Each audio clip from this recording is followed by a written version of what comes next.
got January 23rd, Planning Board. We got a quorum here. We have a hearing.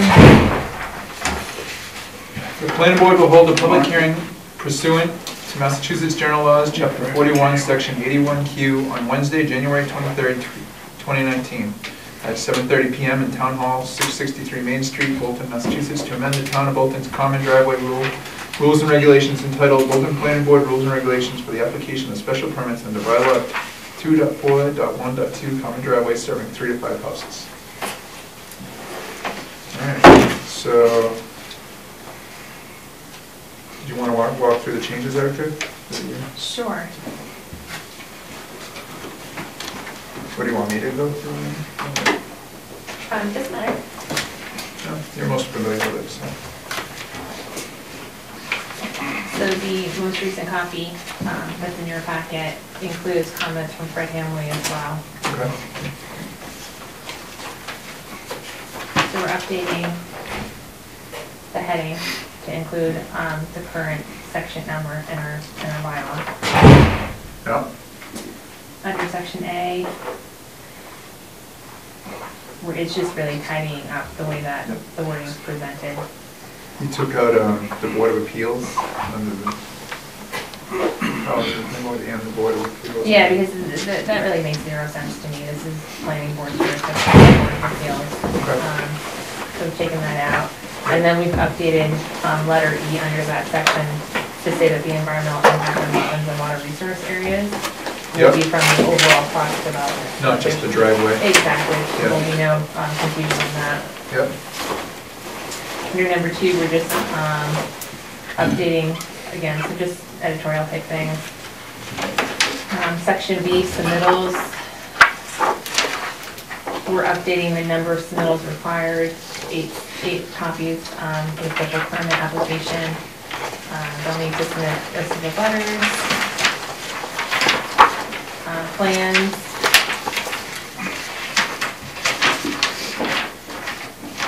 So you just specified what the plans include? Right, and then Fred Hamway had pointed out that they should always be 24 by 36. So I think there was some different language in there about being able to have maybe a smaller size plan set. Yep. And we've determined that that's probably not appropriate for this review. And then I've updated the number of copies because more than likely they're always going to have to make some type of edit. So to me, it's silly to have to submit a large number of full sizes. So we've reduced it to 2 full-size sets and then 8 half-size sets. For the, I think the board prefers that, right? To have a half-size set. As long as they're true half-size. Well, that's a good question. Typically, I think it's just an 11 by 17. No, I think the way you've got it worded is 8 half-size copies is correct. So if it's a 30 or 48 plan set, then it's, the 18 by 24 or whatever it is. Okay. And then it just simply stated that, one full-size copy also needs to be submitted to Fire, Conservation, Board of Selectmen, and then we updated it to include Fred Hamley as well. I was getting old, Fred, and you need a full-size set now? Does the fire department, Concom, and Board of Selectmen all want a full-size copy? The Fire and Conservation for sure do. Okay. So we might as well just keep it consistent. Yeah. And then under letter C, again, we're really just updating that language that talks about the different views that they need to submit, the profile. I've taken out the, B, did you add in what, engineer too? Oh yes, I'm sorry. Under B, they need to be certified by a land surveyor and a professional engineer. So that's now in there. And then under C1, I've taken out the Water Resource Protection District. That no longer exists. So that's been taken out. We originally, for the contours, we were saying they could submit 5-foot integral contours, but typically we need 2 to show enough detail. Can I just ask that? Why isn't it 1? It's, I don't know. It's whatever the board, We always design it 1-foot contours. It's hard to design it too. You got, I don't know.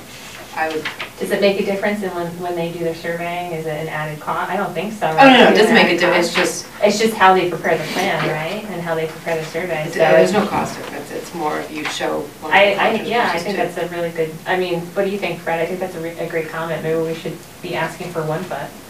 You know, the old way of looking at it was let's do those flatter land and so forth to go to the 1 foot contours with spot grade. If you have a good change in grade, the 2 was sufficient. But it's like I said, right now, before, way back, it was a different cost. Yeah. Now it isn't. Now, there would be no cost difference. Why don't we make it 1 foot? I would then? make it Okay. 1, it's, Okay. especially with some of the detail of stuff, it's very hard to show for 2 foot. Right, 1 foot. And then I'll take out or less, obviously we don't want less than a foot. I could if I wanted to. That would be, I would say only if it's a Overkill. really flat area. yeah. Let's see here. Oh, and then there was a waiver in there for the contours, but we were just gonna take that out.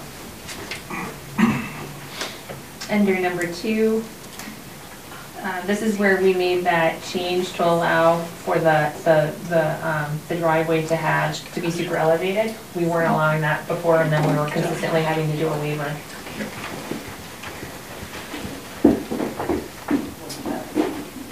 And then Fred had just, under number 3, he had stated that the, let's see, The profile scale should be the same as the current correct, scale. Yeah. sorry, Yeah. yes, yes. Yep, that makes sense. Under number 4, it talks about the signage that's needed for the common driveway, so the address signs. Fred and I kind of went back and forth on this quite a bit. So we added some additional language at the bottom. So it says all numbers are to be at least 2 inches in height using black lettering on a non-reflective background. We were requiring white, but I think that may be too specific depending on the materials that they want to use. And then based on some of the more recent common driveways and what we were seeing, we then, talking with Fred, we decided that we should probably put in there that the stick-on number shouldn't be allowed. It should be something more permanent than that. Some of the driveway signs get covered in the winter by plowing. So we're making the signs a minimum of 7 feet high from finished grade. And then as far as the look of the sign, the materials being used, I thought that really should be something that's discussed on a case-by-case basis with the planning Yeah. board. So, Pretty much like what the selectmen do with signage. yeah, exactly. Does this line up with the house numbering bylaw? It does. It Okay, so should. the 2-inch shot and not with, Yeah, and that was Okay. existing, yeah. And even 7 feet, right, Fred, we've been requiring 7 feet Yes. anyway, so. Do you have anything further to add, Fred, on that one? No. No? Okay. Number 6, the filing fee, we've increased it from 2,500 to 3,000, just in talking with Fred. So essentially, when an applicant submits this filing fee, it also has to cover the initial peer review.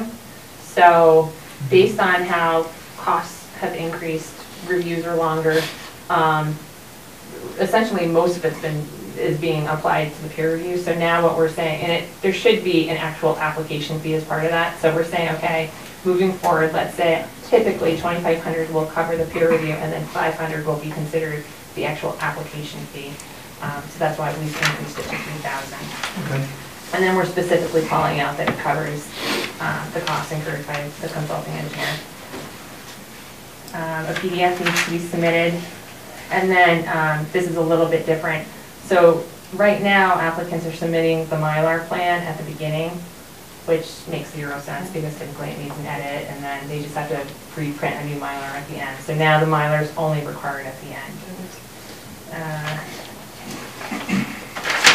Procedure, section C. So why did you take out 8?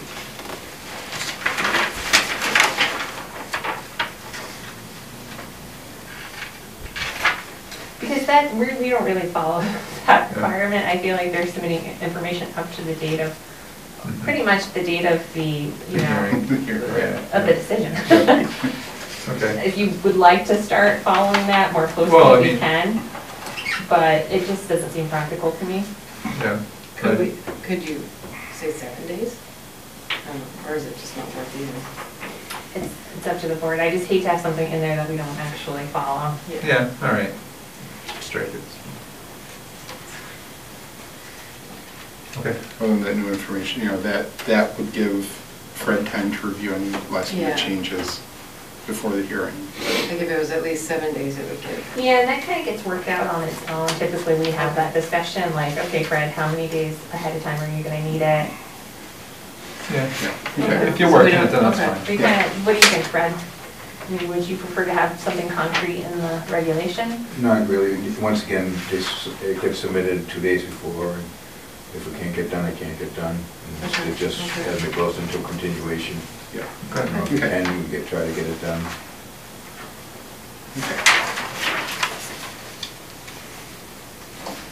And then under number 4B, on page 4, I've inserted the language from the standard language that we've been putting in all of our special permits about not being able to get the last building permit until sufficient surety is posted. So before it was a little archaic. It was saying that they had to go towards selectmen, and we don't follow that process, so we just updated it based on what we're doing now. So we say you can't get the last permit for the last. So the house. last lot cannot be released until they post surety.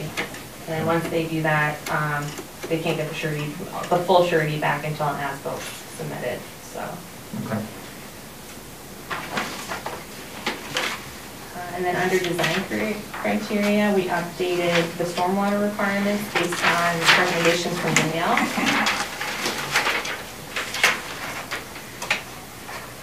Oh shoot, Fred, did I update that? I feel like we talked about something and maybe I didn't. I update it? I think everything was fine except for C, we talked about volume, phobos and volumes, do you recall that? On,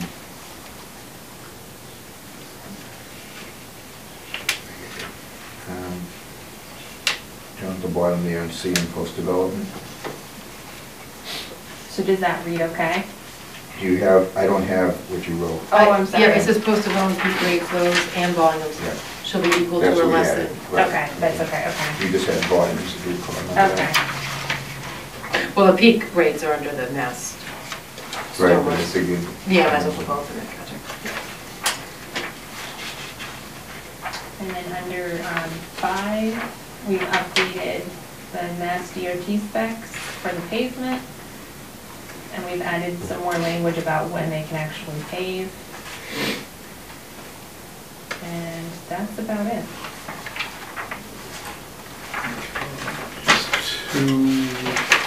Two questions from me. On the list of abutters, if you read that, it looks like it's anybody within 300 feet of the common driveway or 300 feet of the property line.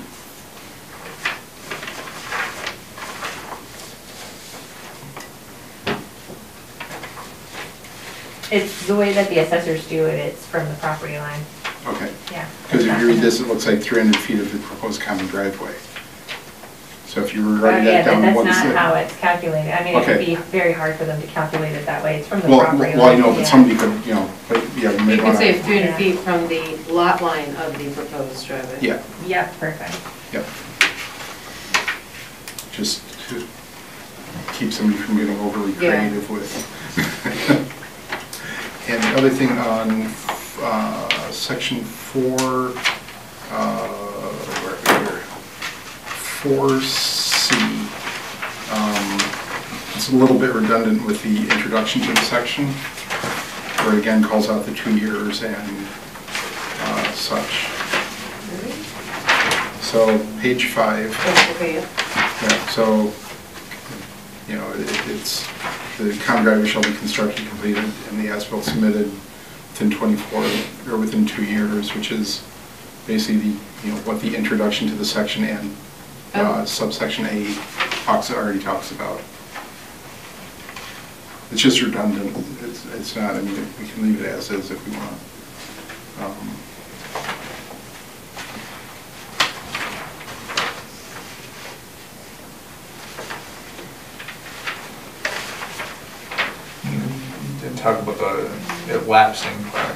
Yeah, the lapsing probably need to stay with the first. So you just want to delete that within 2 years from the Yeah. date of issuance? Yeah, The special permit.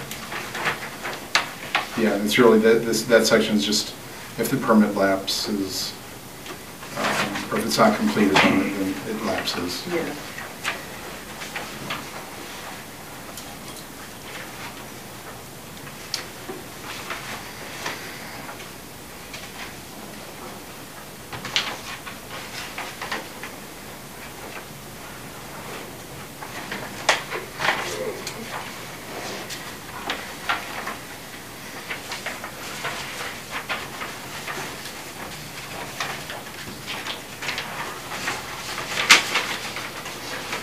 Well, I think you need, I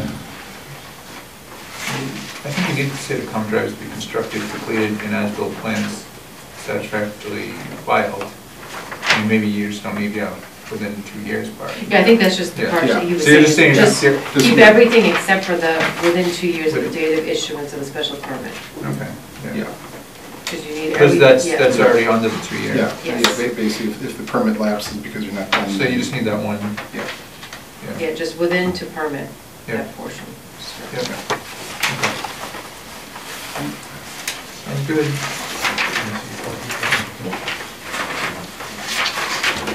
You good, Erica? Anything else? No, I have those 2 items. From the audience. Any comments from the audience? Not seeing any? Get motion? Move that we accept the modifications. Oh, wait, do we have to close the hearing first? We do, yeah. Okay, move to close the hearing. Second? All in favor? Aye. All right.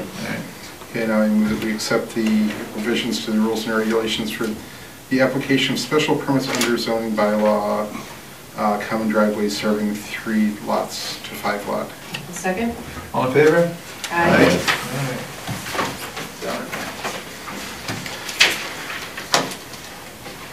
All right, next up, we have Joseph Mendola from NAI Norwood Group.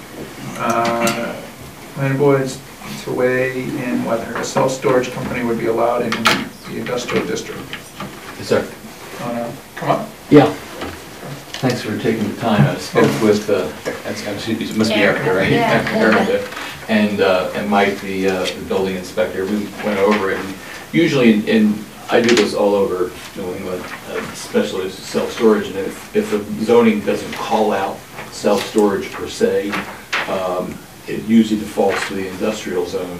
A lot of towns move it to the business and commercial zone because that's sometimes what it's viewed as. So when I looked through your regulations, I didn't see the term self-storage being a use, and so I said, wow, this could work.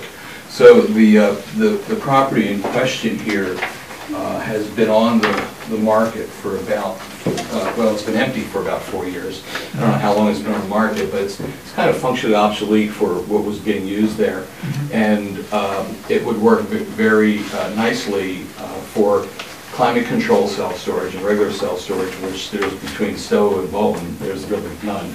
And people have, quality things that they like to store. And so Mike said, well, why don't you just go to the planning board and I guess under the guise of bulk warehousing, I guess is where we pick it out. He said, see if the planning board will see they're very clear to under that heading to be able to allow self-storage to go into that complex. So first of all, I think that regardless of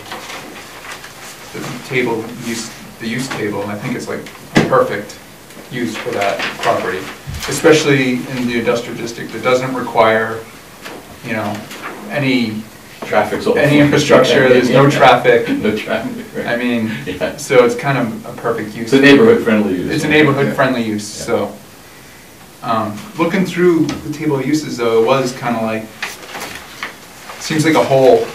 Yeah, Mike said it was your call. Yeah. Bulk storage to me seemed more like it was like for outdoor kind of chemical. Yeah, I mean, that's what the definition is. Yeah, right. Outdoor storage of sand, lumber, coal. And to me, it kind of felt like, so under other retail, wholesale, or service wholly within a building. I mean, so in industrial, that's a no, but, I mean, that's what it seems like it falls under. Where are you, which one? So you're Up looking towards the under Oh, sorry, I'm thinking of the definitions. other retail, wholesale, I mean, service. If I were to do this, again, I almost feel like thinking of like environmental pools or plumbing service or electrical or something like that. I feel like retail and wholesale should be split up, and service wholly within a building should be in an industrial, yes. Do you know what I mean? Because we don't want retail industrial, but service, you know, self-storage or, you know, some type of, I would consider self-storage a service, I think. No, it clearly is. Huh? It clearly is. You know, Yeah. To the community. You know, so like plumbers, electricians, you know, a yard to, you know, keep equipment, you know, something like that. I feel like that's where it falls. And again, thinking that this is a great use for this property, and you can even, without 30% for industrial, you can even expand on the Mm, property yeah. if you wanted to. Yeah. Did you have any plans for that? Yes, we did. And could you tell us a little bit about that? Well, we'd have to Yeah. look at what the absorption rate is, the Yeah, setbacks yeah, and everything, and be able yeah. to, because it's a beautiful piece of land, it's like, it's a little over 6 acres of Yeah, land. yeah. So to the extent that the setbacks and coverage ratios in the Yeah, town yeah. would work, we'd work Yeah. within those limits to expand it. And the other good thing is so last year we made some good advances going from 8% to 30% industrial. But also, we updated the parking bylaw where it's, you can, for this type of use, parking impervious would be way down. Yeah. So, Two handicap, 5 regular people. so you're used to Yeah, impervious. that's it. So what I Yeah, suggested we to. don't want a lot of pavement. Yeah. So what I suggested to Erica is, I think we'd be for it, but it's definitely a hole in the uses. I think we need to add in another bylaw for May, quick, I mean, and either we specifically call out self-storage in the use table, or under this, we split up this other retail, wholesale, and service wholly within a building, and split out service wholly within a building, put industrial, yes, you know. I Well, kind SP of, probably, but. Yeah, SP, yeah. I kind of would almost rather have it called out as its own. The only reason why this is other retail, and I think to get to it, you know, retail, we don't want it industrial. No, that's why I was saying separate out service. So It's you have, really so you have service. other retail, Okay. wholesale, Yeah. separate out I see what you're service. saying.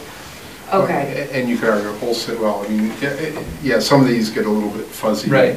You know, is wholesale, meaning like BJ's or wholesale like Definitely- distributor. you know? Definitely that use, but if we are gonna do it, I just wanna give the planning board leeway for other type of, Oh, I see what you're saying, okay. you know, things we're not thinking of. Yeah, I mean, it may be under the manufacturing and processing, we add in kind of other.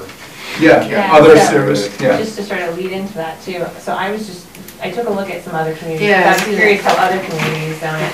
So Boxborough, Has self-storage. self-storage all by itself, which I Yeah. think is helpful. Yeah, that's fine, I was just trying to open it up. for- Yeah, no, and then Acton and Westford actually include it under their warehouse. Their use. warehouse. They specifically, and the definition, they call it out as a warehouse use. So I think we could go either direction, and I think Yeah. warehouse is something that we should be addressing anyway. So Yeah. Ours is more general. It's Yeah, I more- think that Yeah. maybe we gets should be your- looking at both of those Yeah. things.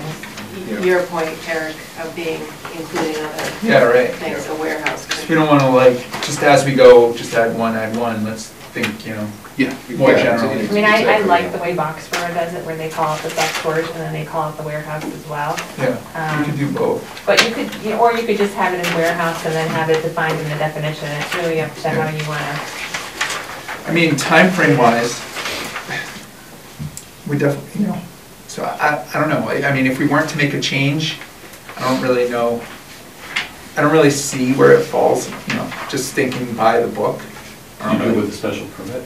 Is it Well, without the no, change? it's like, I don't really see in the use table currently where it would fall right now. I don't either, unfortunately. I mean, although I love the use, and I Mhm. want it to happen, that's why I'm saying it. We have a hearing for the bylaws next meeting, Yeah. so I wanna quickly throw in another bylaw. Does that become a town warrant article kind of It thing? does. Yes, Yeah. that's exactly And when how. is that? Is that May. March? May, May, May. First Monday 13th or of something May, like that. or Mhm. second Monday of May. I don't know, timing wise with you, if that like, I don't know, if you're like imminently trying to get funding, or if it's just a thought. Well, we have the funding, we you need to make the commitment to make the purchase, and, if the use isn't allowed, then Yeah. it doesn't make any sense. Like Erica, could we just kind of, I don't know. I think our hands are a little bit tied. I mean, Yeah. I think we want to work with you, and in Yeah, the you sense said what that, you do, I appreciate it. in the sense that Yeah. we're willing to put forth an Yeah. article and see how it plays out at town meeting, but beyond that, I don't think there's really much. Because- we I can do. mean, we have pretty good luck with that kind of Yeah, Yeah. I bylaw, agree with because it's that. really, What's the date in May? It's I May think it's 6th. May, oh, it's May 6th? It's May 6th. May 6th. It's always So the is first that Monday. like the gavel goes down, the yay or nay kind of thing? Correct. Yeah. So then, could we submit a site plan subsequent to that if it's successful? Absolutely. Yeah, As soon as yeah. that's- That's what we do. As soon as submit on the that's 7th or approved. whenever. Because you said bulk storage, which I thought originally, but did you read the definition of bulk storage? Yes, yeah, Mike and I went over Yeah. it, that's why I'm here. I mean, just so people watching, the definition of bulk storage is outdoor storage of sand, lumber, coal, or other large volume materials, and storage of liquids in tanks except underground as an accessory use, except customary storage in connection with residential use. So, I mean, that's not really an indoor self-storage, it's Square more. peg, round hole, yeah. Yeah. Yeah, no, that's all. And like I said, where I saw it fit was under the service, but that's an industrial no, so clearly I would, whenever you hear people talk about business coming into town, the first thing they say is traffic, which is there's no traffic. Yeah, with, Then they worry about other things like, impact to the neighborhood, which is zero impact to the neighborhood. yeah, So, yeah. I mean, it's a perfect use, it's a great way to add to What our does it tax need? base. I mean, people have nice things in your Yeah. town, and, Yeah. they want a climate controlled environment, they don't want to put it in the garage, Yeah, yeah. So, yeah, and you have room to expand? Yeah, yeah.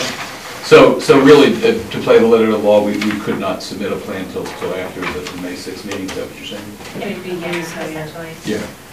I just don't know where we would, I think as we're- it looks now, it's not. it just doesn't seem like it fits anywhere, so we'd have. We'd be asking for trouble if we went for a variance, I guess, right? Well, That would probably take a lot longer. That's what I meant. That's what I meant to That would say. take till May. I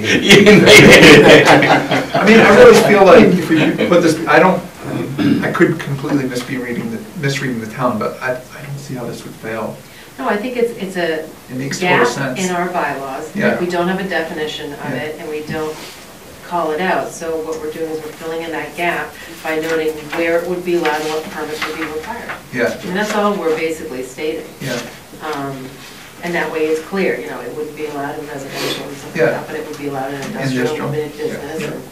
or just and it, industrial, yeah. or however. Yeah, yeah.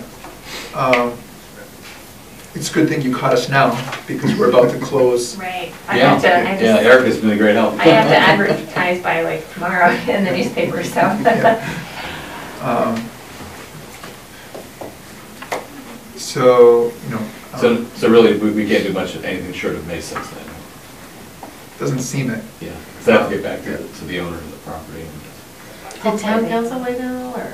I have not had town council weigh in, so that's another option we can explore, but I don't think he's gonna say anything different than what we're Yeah, already. because if we can't see it. Yeah, it stinks, our hands are tied. Yeah. I love, Yeah, your I heart's love in the it, business, yeah. but your language isn't. yeah. Okay, well, I appreciate your willingness to work with us on that. Is it like a big company you want to do? Is it part of like a chain of storage, or is it just a? Well, the one particular buyer is, yeah. Okay. Yeah, yeah. And so you'd have, what, a bunch of indoor units, or? Yeah, well, you see, the building inside is. Yeah, we were inside, so. It's too low, you usually try to double deck them and pour a floor there, but the ceilings are too low, so we're gonna take all of the buildings inside and put heat and air conditioning. The definition of climate control self-storage is to maintain 50 to 70% humidity 12 months out of the year. Mhm. And so we balance the heat and AC, which is in there, have to update it, so that happens. And people have, like their parents pass away and they have nice dining room sets and things like that, and that's where they want to put their stuff. So it's just not a shed outside, like? Yeah, I mean, would you put your Chippendale in the garage? No, Yeah. you wouldn't do that. So. I know there's some office space, and then there's like the factory type of area. Would you need the office space for? Yeah, the office space, because the ceiling height is set and we can't do anything else with it, like on that office area, most of it's open. There are some cubicles, but we would just partition it off. Inside it becomes like an erector set. It's a hallway system, doors, Oh, okay. and units. Okay. So the whole thing is fairly wide open. And then in the office area down below, we have an office in there where we sell packing supplies and boxes and things of that nature for people who come Okay. here and need that kind of stuff. Yeah, it'd be like just a couple of employees or one employee. It's 1.5, yeah. Okay. 1.5 employees. Yeah. Yeah, that's the downside is it doesn't bring a lot of employment, but it doesn't bring a lot of traffic either, so. Well, right, but if you're expanding on the building and the assessment goes up, I mean, it's good for the town. Exactly, exactly. So, yeah, so thank you for bringing this forward. Well, thank you for your And we, consideration and as a- open-mindedness. And we as a town, I mean, at least me personally, would love the business Yeah, in town. We'd love to bring, yeah, because we will improve the value of it, so that's. Yeah, for good sure. taxes. It's been sitting, like you said, vacant for 4 or 5 years Yeah, now, so. that's told, so Yeah.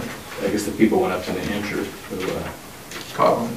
Cobham. Yeah, Okay. yeah, I think they're all over the country pretty much. Yeah, but I guess for the use it became functionally obsolete, so. Yeah. But it's great because we can repurpose the building and bring it back to life. That would be awesome. Yeah, well, thanks for your openness, thanks for your time. Yep. And Erica, if your town council can pull the magic wand, I'd love to hear. Yeah, I mean, definitely ask him. I mean, if he says something different, Yeah. you know. Okay. So then, let's assume that the gavel goes down and it's approved.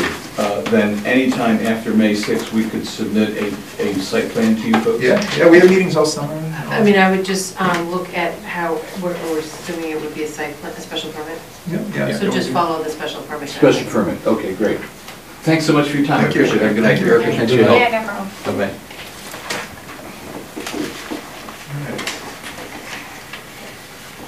So next up, 339 Long Hill Road, common driveway, which is Jonathan Necklin, seeking a bond reduction for work completed of the common driveway. So we, I think last time we met, we were working very hard up there and figured we would be paved and this would be a non-issue. However, we hit ledge, a lot of ledge. Yeah. So you drive by. Yeah, I drive by there, yeah. It's great event.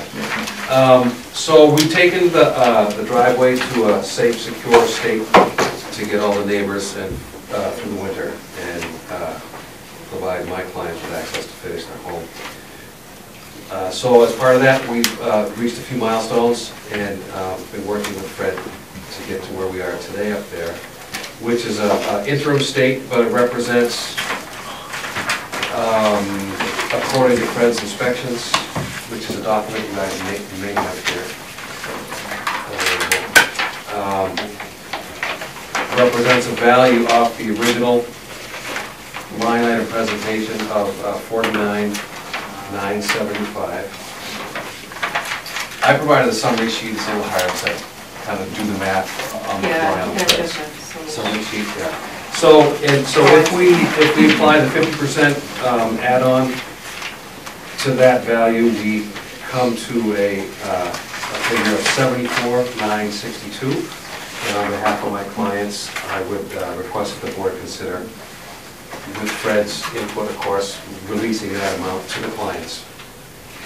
Anecdotally, that still leaves $134,000 and change in the performance bond. The math doesn't jump out at you on that page, but.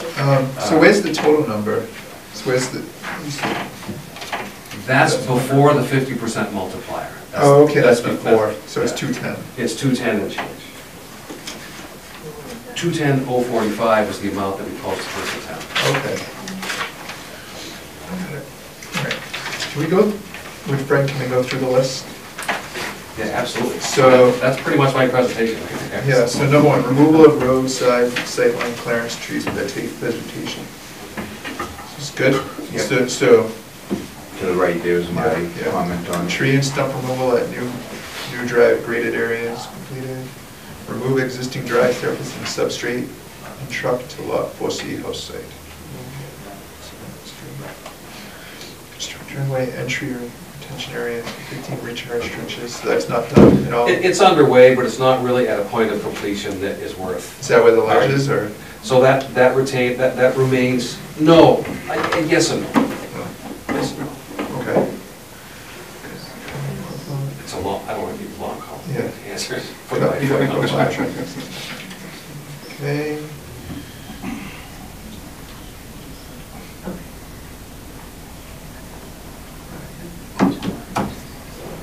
It's just easier for everybody to read it themselves, I think.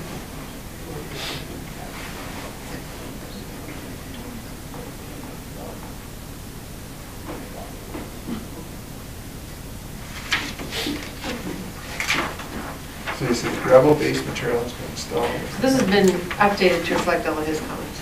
This is Okay. right up through today. Okay. This is, All in red is mine. That's what I was, doing. yeah, because I was, Okay. yeah. So you kind of have to wade through this, but these numbers should be. yeah, that's what I was doing, just I comparing this to. think they so- cross-check. Yep, they do.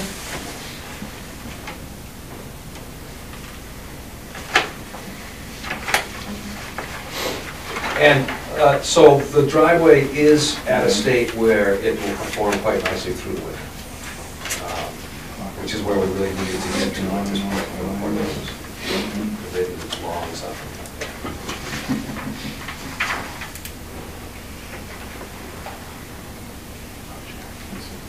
So you'll just probably, in the springtime, touch up the gravel, and Well, then before the binder? We also have to rearrange it. We have a lot of, we do a fair amount of blasting, so we have to deal with some of that Okay. blasting rubble, make that all presentable.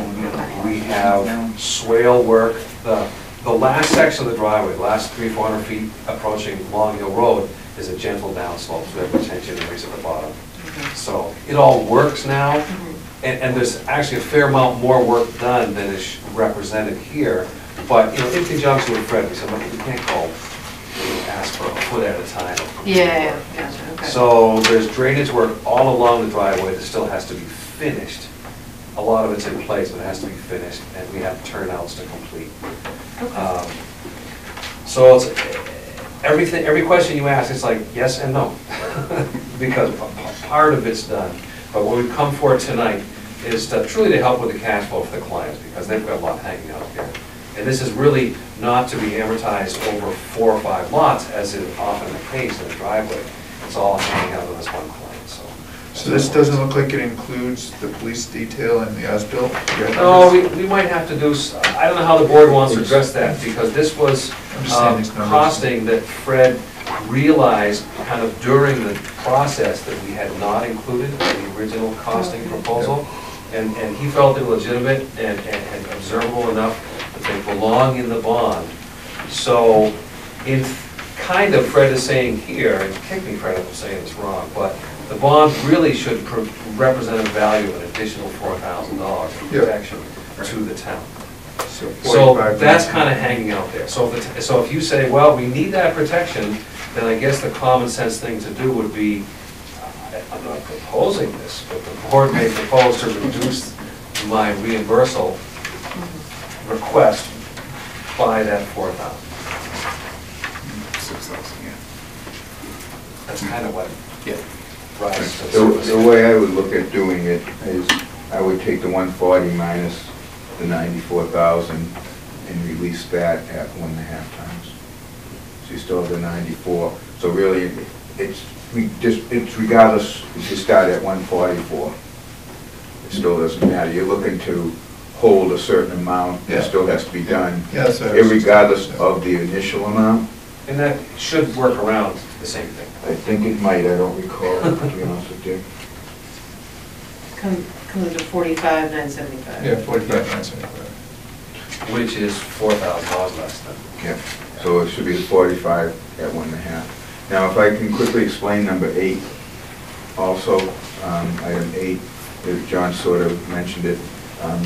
They've done a lot of the gravel, they haven't done the last 100 feet down to Long Hill Road, or the 4 turnouts, 3 turnouts in a 40 by 30 turnout, which is partially done at the end. So, and as I think Danielle mentioned, there might have to be some work done in the spring due to Just one. the plowing and things like that. So my suggestion, my recommendation was to retain 25%, saying that 75% is done. With something the board... Is it actually physically more than 75%, or you said it's 100 feet and then the 100 turnouts? feet out of 12, so there's 10% there, Uh-huh. a little more than 10%. Yep. Then you've got the 4 turnouts. So I think 25 is a good number, along with some clean, touch-up Yep. work come the springtime before they pave. Some judgment has to be brought into these percentages, short of, measuring exactly how many existing 1,200 feet long. But we kind of all concur, the actual machine operator and Fred and I have met repeatedly on site, and so we're not bumping elbows on these numbers. Now, It's all pretty. the gravel base going through a winter, if there's, how you plowing it, does it get ripped up at all, that it needs to be retouched up, or? That's part of that 25%. Yeah. If you read, But I'm saying, could there be damage along the entire path, or, see yeah, that? but We have to revisit the whole length of Yeah. it, so that. That's what I'm saying. There's Right. snowplow damage. Is giving back 75% too much, is what I'm saying.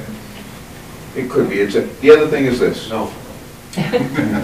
The other thing is I'm looking that... past you. Oh, I'm sorry. Other I'm listening issue, to Fred watching. and John is aware of this, is does the board want to do percentages of work, of items complete? Yeah. So that's a decision you have to make. Well, that's kind of the more detailed questions I was asking. I mean, is there any chance that it's a total loss over the winter? No, Because the material's there. Shouldn't be. It just needs to be compacted or whatever. it still should be, one way to look at it, they have the same plow person who's been plowing, for whatever number of years there, who's been plowing a gravel drive, that gravel drive for many years. That's like my understanding, right, John? It is. So it's a person who has been plowing, I don't know the person who's been plowing with the gravel drive, a gravel drive, and Yeah, I mean, it would have to be touched up in the spring, but again, it's mainly just, on the best case scenario, touched up as far as fine grading and getting Yeah, out some yeah. grooves and all. On a worse condition, another few inches, 2 inches might be have to be brought in here and there in case something got gouged out. And they couldn't start, any paving until.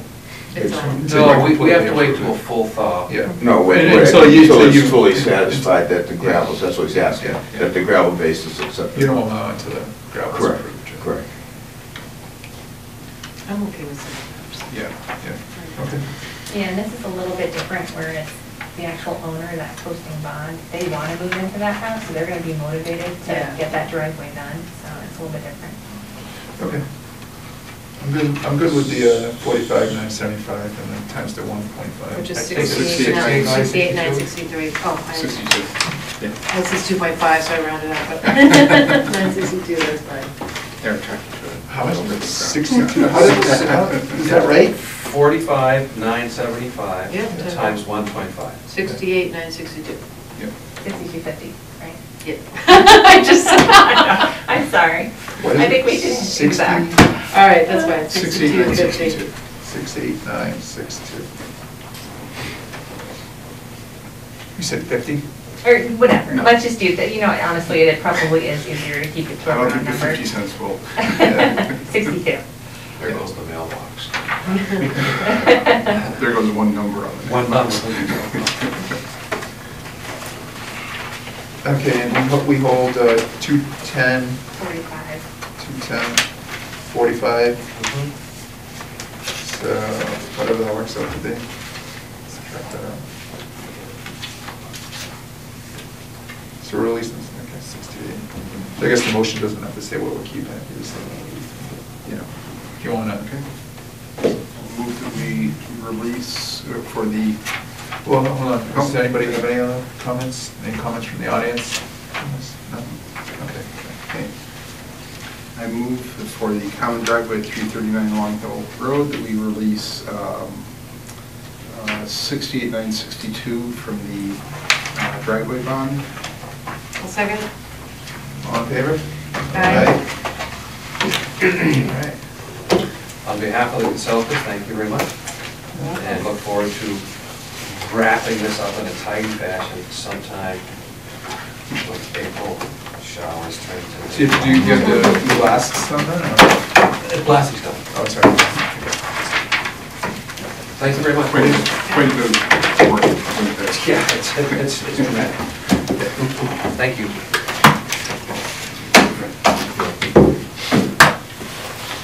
All right. Next up, Peace Pond, Mark Case. Planning boards to weigh whether lots can be released from the covenant without binder pavement installed. If yes, the board to review and approve lot releases cash bond project. Brandon? Here with Bob Case, the owner, applicant. And as you said, what we'd like to do is discuss getting lots released based on the condition of the roadway now. As you know, we were here a few times this fall, extending the pavement deadline, obviously due to weather, trying to get this road paved and ready. Obviously, that did not happen. The condition, just briefly, the condition of the road now is obviously all the material's been brought in, all the road gravel, everything, all the way up to the point of spreading the pavement has been all done, all graded. So no binder's been put down? No binder's been down. We didn't get it in. The fire cistern is in. And what we would like to do, obviously, is over the winter months is be able to start constructing some houses. So due to the safety significance here, obviously, the first thing we did was talk to the fire chief. And I know we've spoken to him. He's had a conversation with Erica, and then there was a clarification, that kind of went around today that I don't know if you guys had a chance to look at. But essentially, in my summary of the conversation is the fire chief was amendable to us beginning construction on the lots, obviously provided that the road is plowed.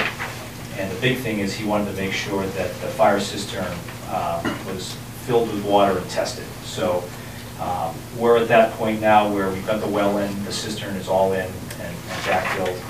And this week, I believe they're gonna fill up that cistern and then get him out. He's gonna do a test on it just to make sure there's no leaks and The chief he'll draw off it. Yes. Yeah. And then once we get that okay,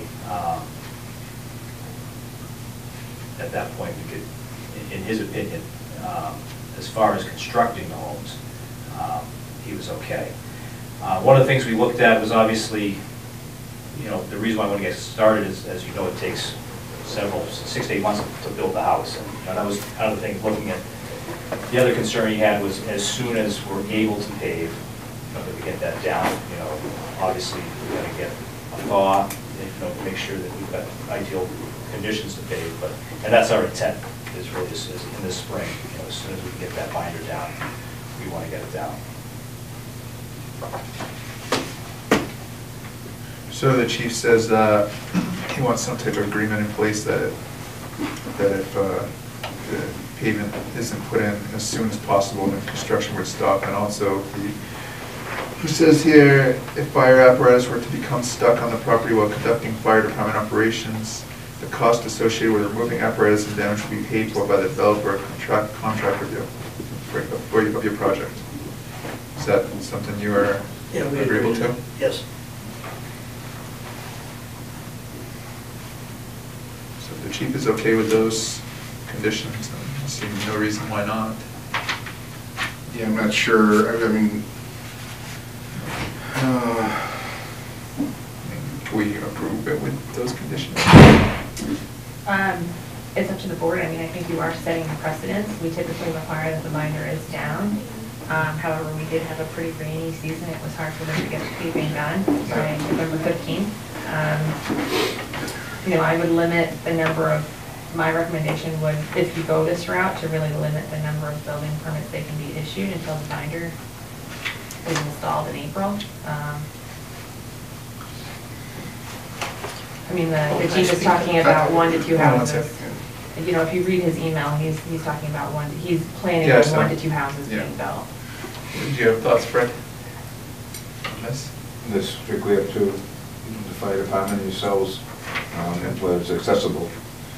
And I'm not sure I want to Feels put the hard accessible. April 15th date in there. No, Just, no. Yeah, may I? If we have a wet spring, you Yeah. know, that that could be. that could be Yeah. to slide. so. Yeah, Yeah. yeah, I mean, I agree. putting I it, mean, putting it the as soon as first possible possible. date, I think is You know, fine. that works, but I don't think we Yeah, want to right. say it has to be by Yeah, April Yeah. 15th. I agree with If we that. have a very cold spring or very wet or Could be whatever, much it's, later. I think we're just asking for headaches for everybody.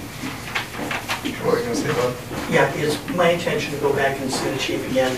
Okay, we have 2 houses that are pre-sold up on the backside.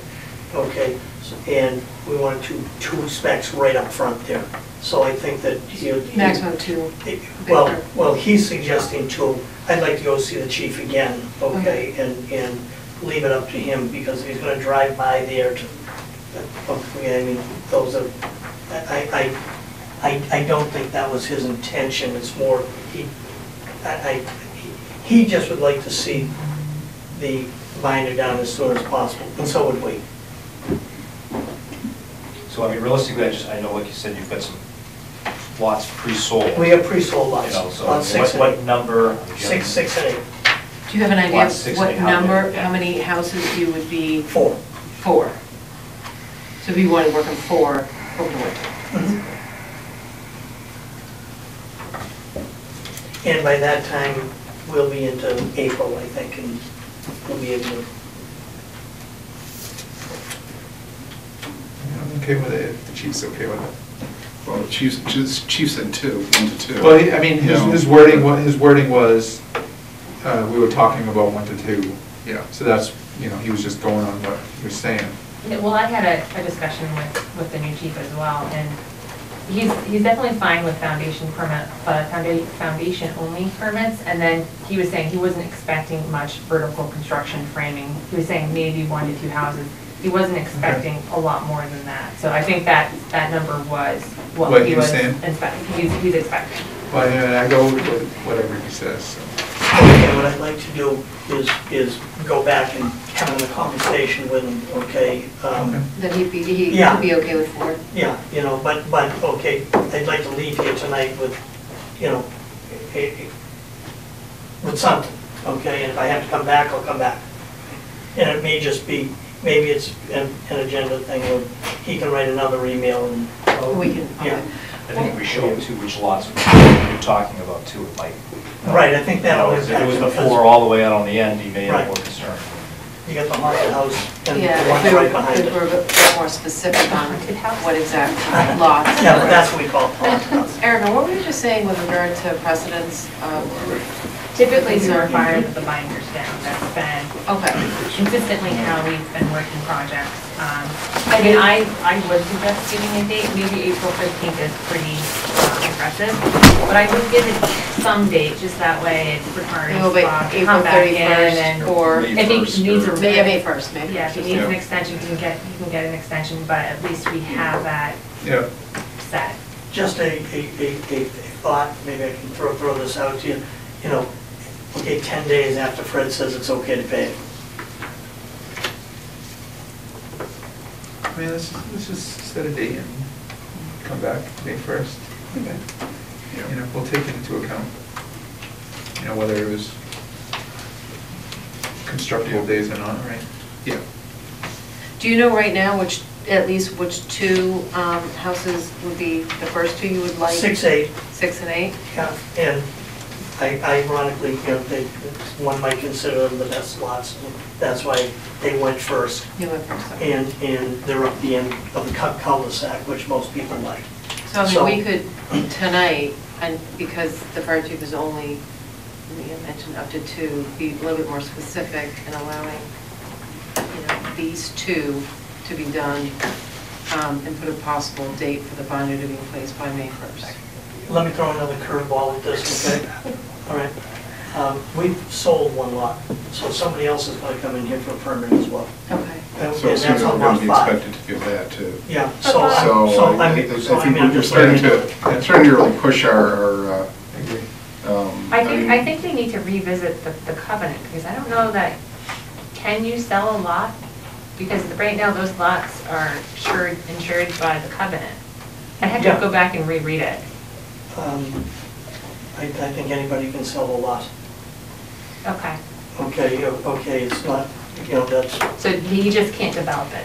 Is that the way that it Right, reads? yeah, Okay, okay. yeah. But, okay, I mean, I'm not here to hoodwink you. Yeah. Full disclosure, I'm letting you know that.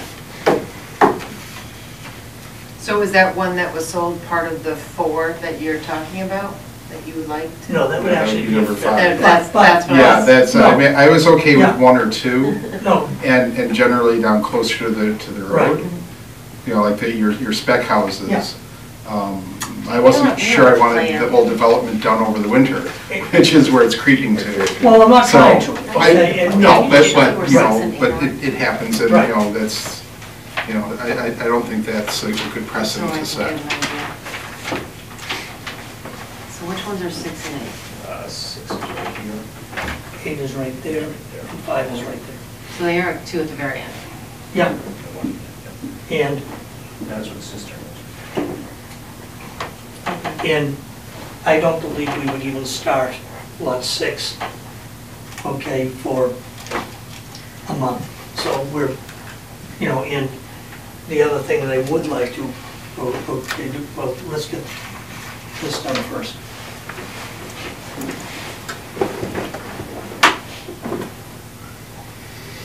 So, I mean, there's gravel all the way up to the end? Gravel all the way to here, Yeah. and the turnarounds. The whole Yeah. cul-de-sac. So the fire department can get up, get in there. Right. And you were planning on keeping it plowed all winter and? Yeah. Yeah. Like, that was one of the things. Building up there, yeah. And that's, gonna- yeah, You know, yeah. ideally, there's gonna be construction trucks Yeah. and walk trucks. A lot of heavy equipment needs to be able to get up and down there Yeah. reliably. I see. Have the foundations been poured yet? No, No. No, okay. That's what this That's, part yeah. of. Yeah, so maybe we just, make a motion on just the 2, 6 and 8. And if the chief, changes his mind and tells us otherwise, then maybe we could revisit it, but. Yeah, I would not want to go above anything Yeah, that the that chief he's is not comfortable with. aware of. Yeah, Exactly. And he could just be not aware of that you wanted to do more Yeah. houses, but I would. Yeah, right, so I agree. if I may, okay, I'm happy with 6 and 8. I'd also like Erica said, some foundation permits as well. Okay, which he has no He was issue fine. with. Yeah, I think that's. Huh? I don't He was know. fine with foundation removal permits. For the 2 spec houses out front? Or you There's a saying, two, and I might as well ask for the guy on lot 5, because I know he wants to do. I don't think, okay, I think what he said, he didn't have any concern about foundations. I was gonna say, but then, Just so we because, I could mean, just it's allow pouring concrete. foundation permits. This guy's working up there Yeah. every day. I mean, obviously, Unless we want to use that as a sort of a dangling carrot to make sure that the binder, I mean, I know you want to get the binder down, I'm just saying that might be something. Well, if the that- binder's not down on May 1st, everything then everything stops. Right. yeah. Okay, yeah. Yeah, I would, I'm okay with allowing foundation permits, Yeah. but then limiting, Framing to 2 lots. framing period. to, no, specifically lots 6 and number 8. 6 and 8. That way we know which lots are being Yeah. worked on.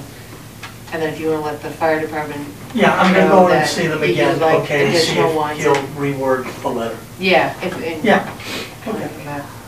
And then binder to be placed down before May 1st or come to us beforehand for extension. That sounds good to me. And we want in writing the agreement for the, Yes, okay, and I'm assuming that he would review that,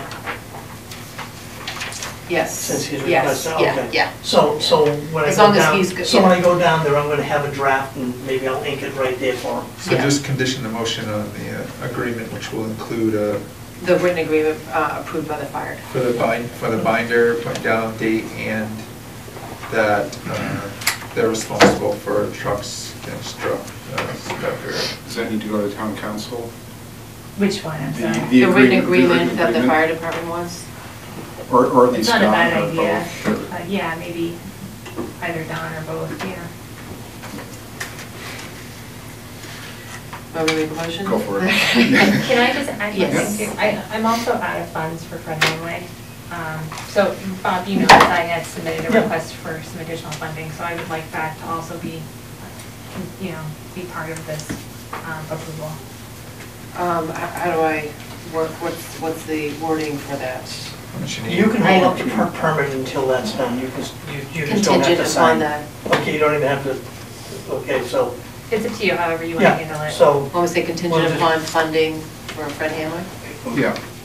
yeah, Funding Is it- previously requested? Did you already request it, Eric? yeah. I've already requested, I just don't want to get in a position where, we're disputing over whether I sign I'd rather have it written, I think, as part of the approval. If it's in the approval, then Yeah, there's there's no no- question about it. Exactly. So I'll make a motion to approve foundation permits for Keys Farm, as well as allow vertical construction for lots 6 and 8 to proceed prior to the binder being placed, with a contingency that the binder will be placed first possible date and no later than May 1st, as well as contingent upon funding previously requested for Fred Hamway is received, and the written agreement has been approved by the fire chief for the, as requested, as he requested. Do I need to go in? No, that sounds good. Second. Before you second that, okay, on lot 6, they may want to move in later, they haven't decided yet, so if they wanted to do one of the ones down in front, does that have to be specific? How about lot 8 and another lot? I think we want How to be about you come back and specific. talk to us and we can amend the agreement at that point? Yeah, when you. I think in this one I want to be Okay, go ahead with lot specific. 6. Yes. So we'll say lot 6 and 8. Because if 5 comes in and says they want to do it, then maybe Yeah. that's the other approved one then. Oh, I don't care about 5, no. Well- No, I'm only kidding. Well, maybe we No, do, no, so. that's fine. Okay, yeah, seconded. All in favor? Aye. Aye. Alright. So now we're talking about a bond? Yeah, so, Yeah. you guys have copies of this. Yeah, we do. Let's see. Oh, yeah, I do. Yeah. Yeah. There we have it. It's okay, we'll look at this. So essentially, we received an estimate from Rhino Construction, and we were requested at that point also to basically go through, evaluate the work that was already performed, and identify any and all of the outstanding items that still need to be done. And Fred and I have gone back and forth and come up with what I feel is a pretty thorough list here of what could possibly be So done. Fred, you worked on this with? Yes, I did. So the numbers aren't your numbers, so they're Rhino Constructions? The ones in red are Rhinos, Yep. the ones in black are what we came up with. Oh, okay, I got it. So you can kind of, you can look at the totals for what we have, and can kind of do a side-by-side comparison. And as you can tell, there's a lot of additional items that we broke out that went beyond the original estimate that they had provided. The first section is pertaining to the infrastructure of the road. And on the second page, we have just other items such as as-built plans, bounds, there's iron rods required Yeah. for the open space, the trees that need to be replaced along Hudson Road, stuff like that.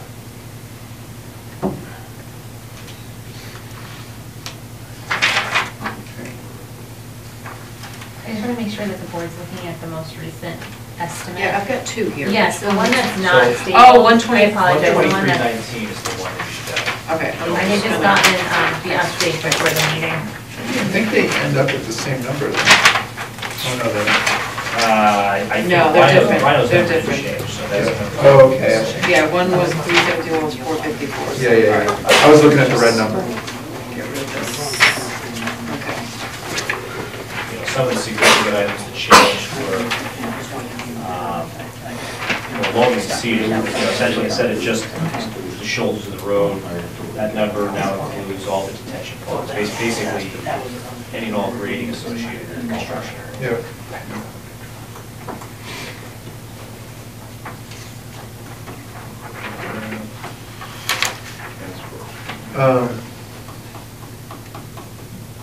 Do you have the trail work in here that you went to, or is that not part of the bond? How does that work?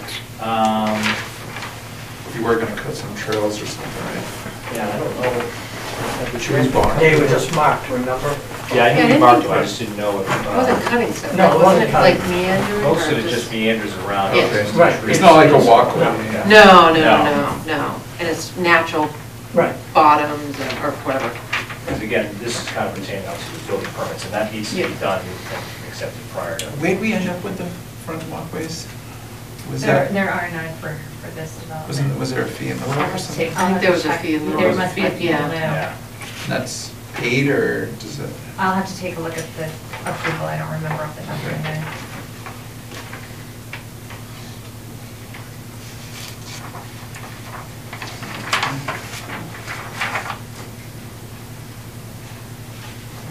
Fred's happy with all the numbers.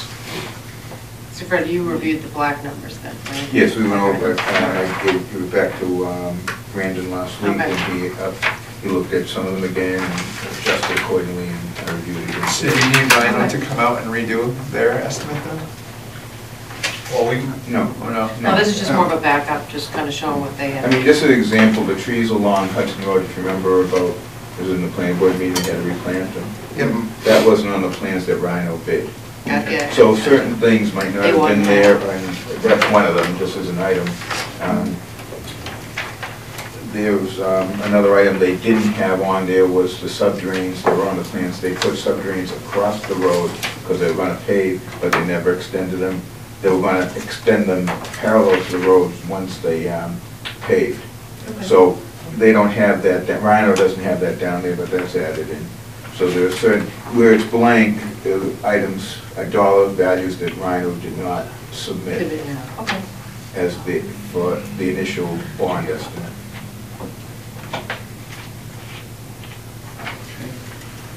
But their numbers, in a sense, aren't what we're looking at. Or just for reference. Yeah, it's Right, kind of like a exactly, backup reference, reference, I right. gotcha. So the 454 is then multiplied by 1.5 to get to the bond amount.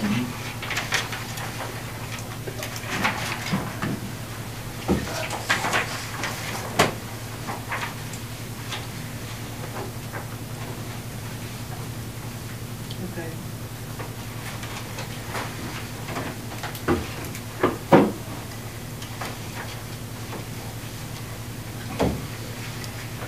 So when they pay this bond, then we release all the lots, right? Is that how it works? So on this particular project, it's gonna work more like Century Mill, where they're gonna post a portion of that bond every time they seek a lot release. Okay.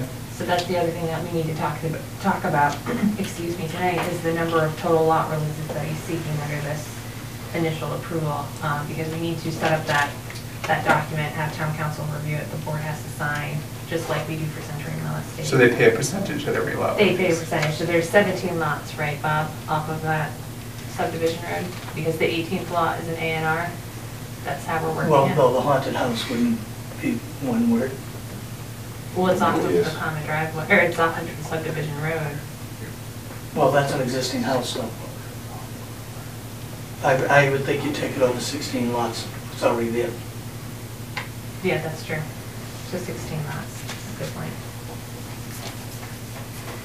That cost me actually more money to locate. Right, it does each actually. one, Right. But I don't pay the 17, yeah. Right.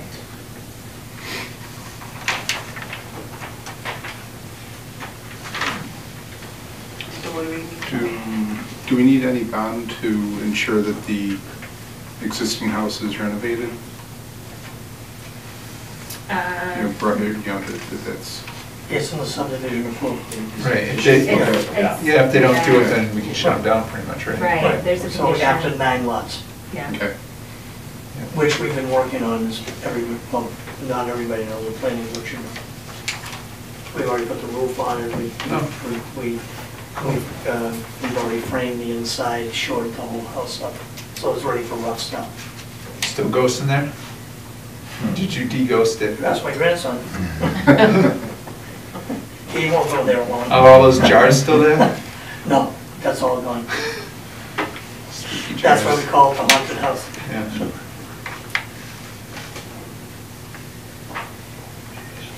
Okay, so what do we need to? What's the motion we need to approve? Yeah, how do we word It's this? right out of 681,015. Yeah, that's what I have. But just to like, Or, The total bond amount, I would motion to approve the total bond amount. okay.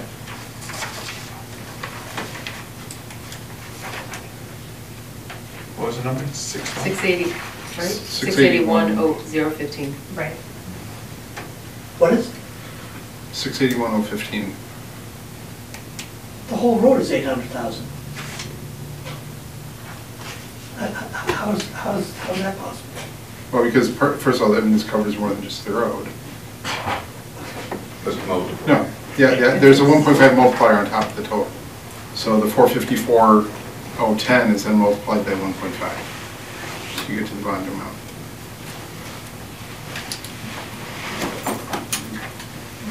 You kidding?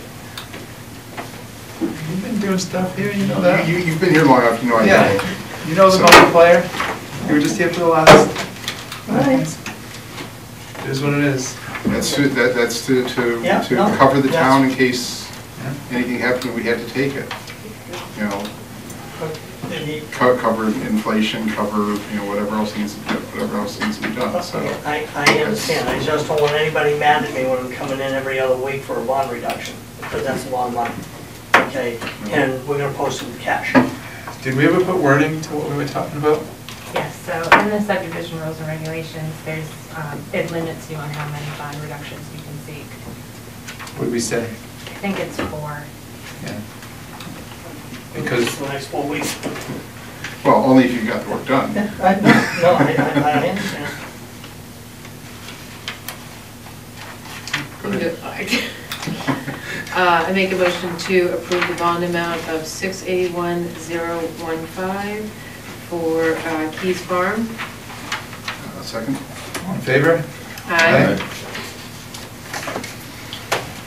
Okay. So we haven't actually, we did this a little bit, excuse me, a little bit backwards. We still need to also do the lot release. Yeah, that's why we were just stopping at Okay. approving the number. Okay, So now we have to do, okay. So, I mean, isn't that lot release, it's part of the agreement, the approval we already signed, right? You know, as is, or? No, so initially, the surety for the project is the covenant. So Right. basically, he can't develop the lots. Yep. That's the agreement. Now he would like, now he's in a position where he wants to build the lots. So therefore, he has to basically switch out that surety. And subdivision rules and regs allow him to do that. There's various options that he can choose from. Bob is asking to be able to post a cash bond divided by the number of lots. Every time he's looking to build on a lot, he comes to the board for a lot release from that initial surety, which is the covenant. I have to draft that template, town council has to review. I need to know exactly which lots you're looking for release from. And then the board. So there's nothing for us to do tonight, right? I don't think so. Because we need to see an agreement. Yeah, okay. yeah. Do you have a template? And I have a couple of different templates, that's why I want town council to take a look at it. But I need to know the lot numbers first. And what do we do for release for lot 5 that he's already sold? Well, you don't have to, that's up to the. So that buyer. one, so that one's taken out of the, That would be the new buyer. And that was in my agreement with him, he has to post his own bond. Okay.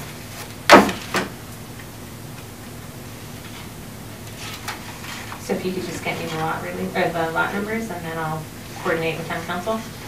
Well, what I want you to do is if you can give me a template of one of those, okay, then I'm gonna run this by the bank too. Okay, then all Okay, right. yeah. then Do we need an Yeah. overall agreement on how the process works, or are we just going by law, like separate agreements? I assume it's gonna be lot by lot. Okay.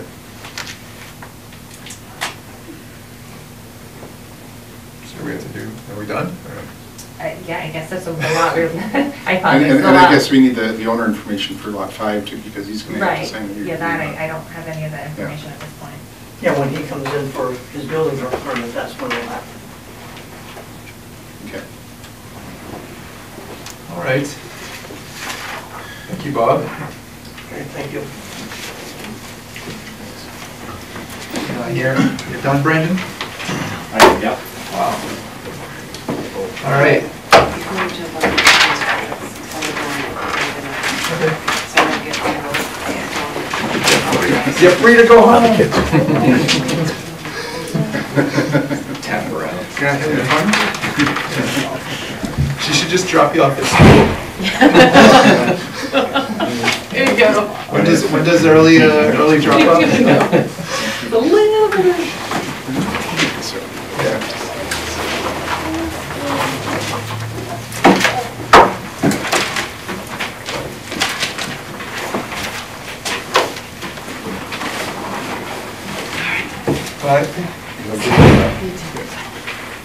Okay, next up we got Central Mill Estates, Andy and Fred, and right there. We're discussing, what are we discussing? Complete part of the road except for what needs to be completed for phases 2 and 3.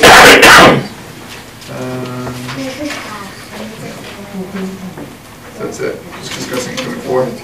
Yes, thank you very much. Have a good night. Hold up. Where would you like us? Danielle, see? Yeah, there you go. It's warm. You can vote in. What? You can vote. Yeah. Gotta get this up. Why? All right. So, we're gonna,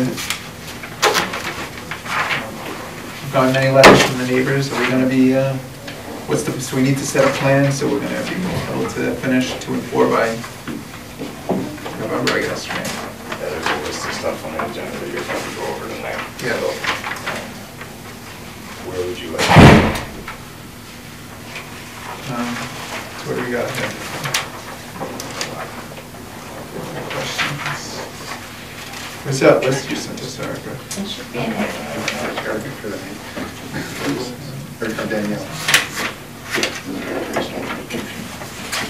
I know that Jim would confuse you with Danielle, so.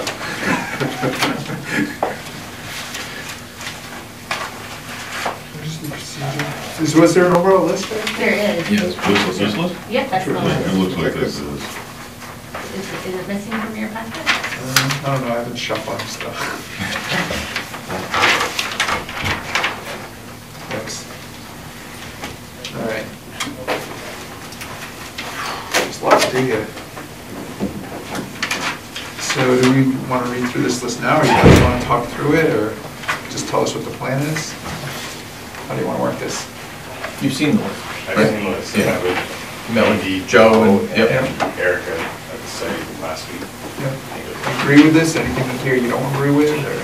I think we had said in our meeting, we were gonna have you guys come out and go over some of the existing trees, so we Yeah. discuss that. And, about 9 months ago, Fred, Andy, and I went around and marked out berm replacement areas. Yeah. So yeah, that's the only thing open on is the trees and the berms, right? Other than that, it's straightforward. You agree with everything else? Things that we've done, I believe. What can, so what can be worked on this list over the winter? Anything, or? Much. So this all starts in the spring? Making a mess. Huh? I'm not making a Yeah, mess. so it all starts in the spring then? So, okay. okay. Good, no, good. No, I was just gonna, maybe just to give some direction, I was hoping, I had included in the agenda, the items that I thought could be worked out with the board, so that we kind of can keep it moving forward is, like Fred was saying, schedule the site visit to review the street trees, come to an agreement on the terminus from Mill Pond Road, and then, we still need to determine whether or not streetlights are gonna be installed, so that needs to at some point be discussed. And then, when we were meeting last week, Andy, you had said, possibly using iron pins in lieu of the monuments at certain locations, so that's something else, you know, that could also be, reviewed by the board. Okay. And then, an important item too is the affordable housing payment, the second payment that's due. Yeah, they're what, one unit away? They're 1 unit away, so that should be revisited as well, what that amount is going to be. And why wouldn't we just keep the same Andy, price? did you want to jump in there? Yeah, just to refresh everybody's memory, the town had a appraisal done, which it came in at on one particular lot. That you chose? Correct. Yeah. We take all that. Yeah, and just to refresh everybody's memory, it's for an unimproved value, so without the road. Right. So we've been trying to sell the land for that price, actually probably a little bit less than that, 130,000 per lot. And I think that the appraisal was a little more than 130, 133 or something like that, but we can't sell it for that. So that becomes the issue. The appraisal's not right. Didn't you also have an appraisal done? No. I think that was one of the options, was that we booked you an appraisal and Yeah. be in the middle somewhere. I didn't really want to. So what are you selling the lots for? I haven't been able to sell it. I've been advertising it for sale probably for around 6 months in the Globe, and it's listed in MLS. And But you've sold other lots? we've sold lots that have a road. Okay. So, I mean, you know, the appraisal that was done, I didn't really want to get into an argument about it. So, but it's not right. So in your packet, I included background information on how the appraisal was determined for the first lot. And it was, she'd given a range, so this might be something that we want to consider as maybe, I think she was kind of using middle of the road. Yeah, I don't. Maybe, the board could consider using the low end, or we decide to go back out and get a second appraisal, I don't know. But I thought I would include that in your packet so we could look at those numbers to kind of see how we came to that 133 or whatever that was for that particular lot. When we did disagree with the number back when it happened, we had talked about getting another appraisal at this time. And when I drove around with the appraiser, because she had to get out to the area in the woods where it was and her car wasn't going to get there, she had indicated it was going to be like $1 a square foot for the land as the appraised value, which on acre is $40-something thousand. Then the appraisal came in at 130 something, so it was, that's why we also felt it was The unrealistic value. I would say, the appraisal, I think the town paid $500 for it. Yeah. Which is,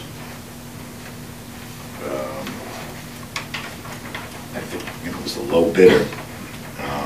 And this particular appraisal, where you have to take into consideration road costs, and, is much more complicated than a lot that is typical to appraise. This is, in this particular instance, there's a lot of ledge there. And there's, other issues. If someone is going to buy one lot there right now, if the road never got built, then look what they have. So I think it was a really simplistic appraisal, and I don't think there was many of the more complicated issues taken into consideration. I mean, for $500, So when people come in and buy houses, they buy the lot and they buy your service. But they buy a lot with a road in it. Just an improved lot. And so they know they can build a house. So, Yeah, but a it's not. single retail buyer I mean, it's is just not gonna come in and buy a lot in the middle of an area where there's no road. Because how would they ever be able to build on it unless the road got built. And if the road costs, are servicing 14 lots, they could never put the money in themselves to make the lot buildable. Where? So there's a lot of issues that I don't think. There's should no be taken available into lots in consideration. phases 2 and 4, so what the available lot would be in phase Well, 1? the definition in the agreement is an unimproved lot, which means a lot without a road in front of it. Right. So. So what are you picking, it a has- lot in phase 1? It has to be a lot in phase 1 where there's no road, so it's a valuable piece of dirt with no road access to it. That's what, So, the wording says, and I mean, we had that it's the long value of the discussion. unimproved lot, so it could be an improved lot backing out the cost of the road in front of it. it could be backing out. I mean, you know what the road costs to put in, so so if the lot appraised for 150 and the road was 25,000, it's 125 unimproved.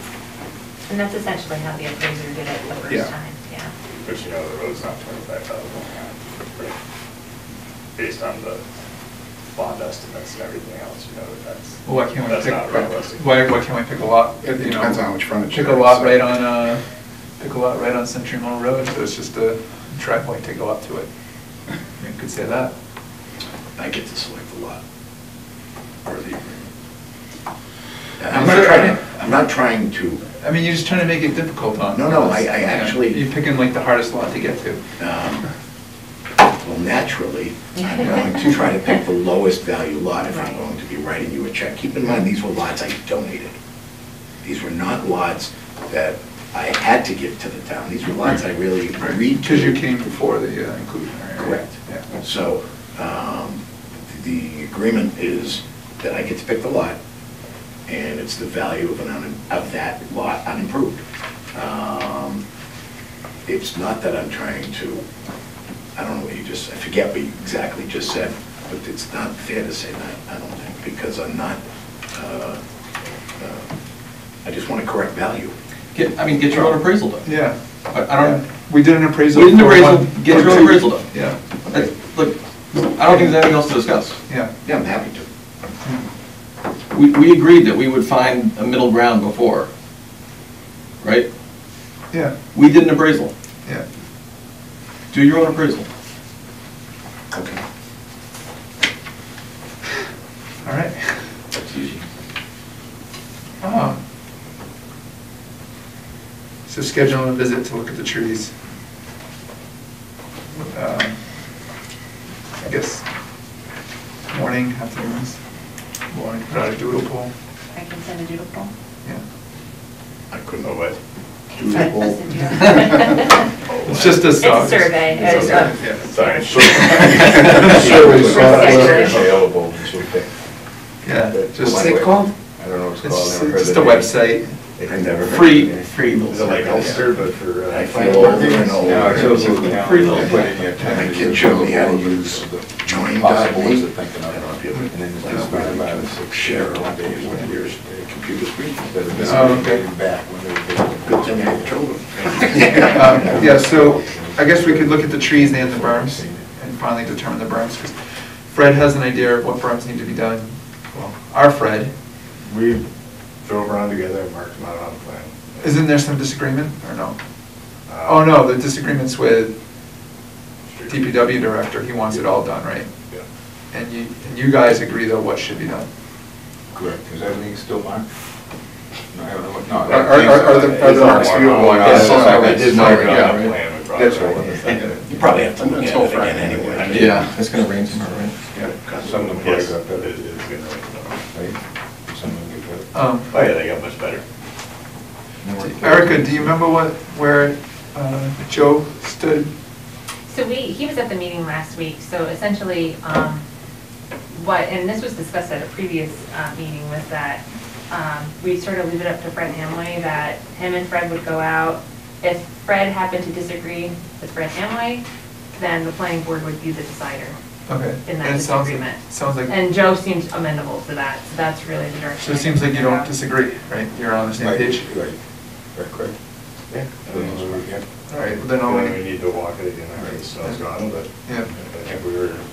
see if there's any plows, see if there's, yeah, in the spring, see if there's any damage from the plows and stuff, I guess. And, I mean, you're not doing any tree work in the winter, right? So should we just schedule something for the spring, or are you gonna do tree work? Well, do you wanna know though if you can cut down certain trees? No, it's about existing trees that are close to the right of way that we might be able to use in lieu of a street tree, instead of planting a new tree right in front of the whole growth tree. Right. That's all that is. But what I'm saying is there an immediate, we need to do it. We're not planting. Yeah, exactly, that's what I'm saying. So we can do it in like So, April, March, I have no problem with that.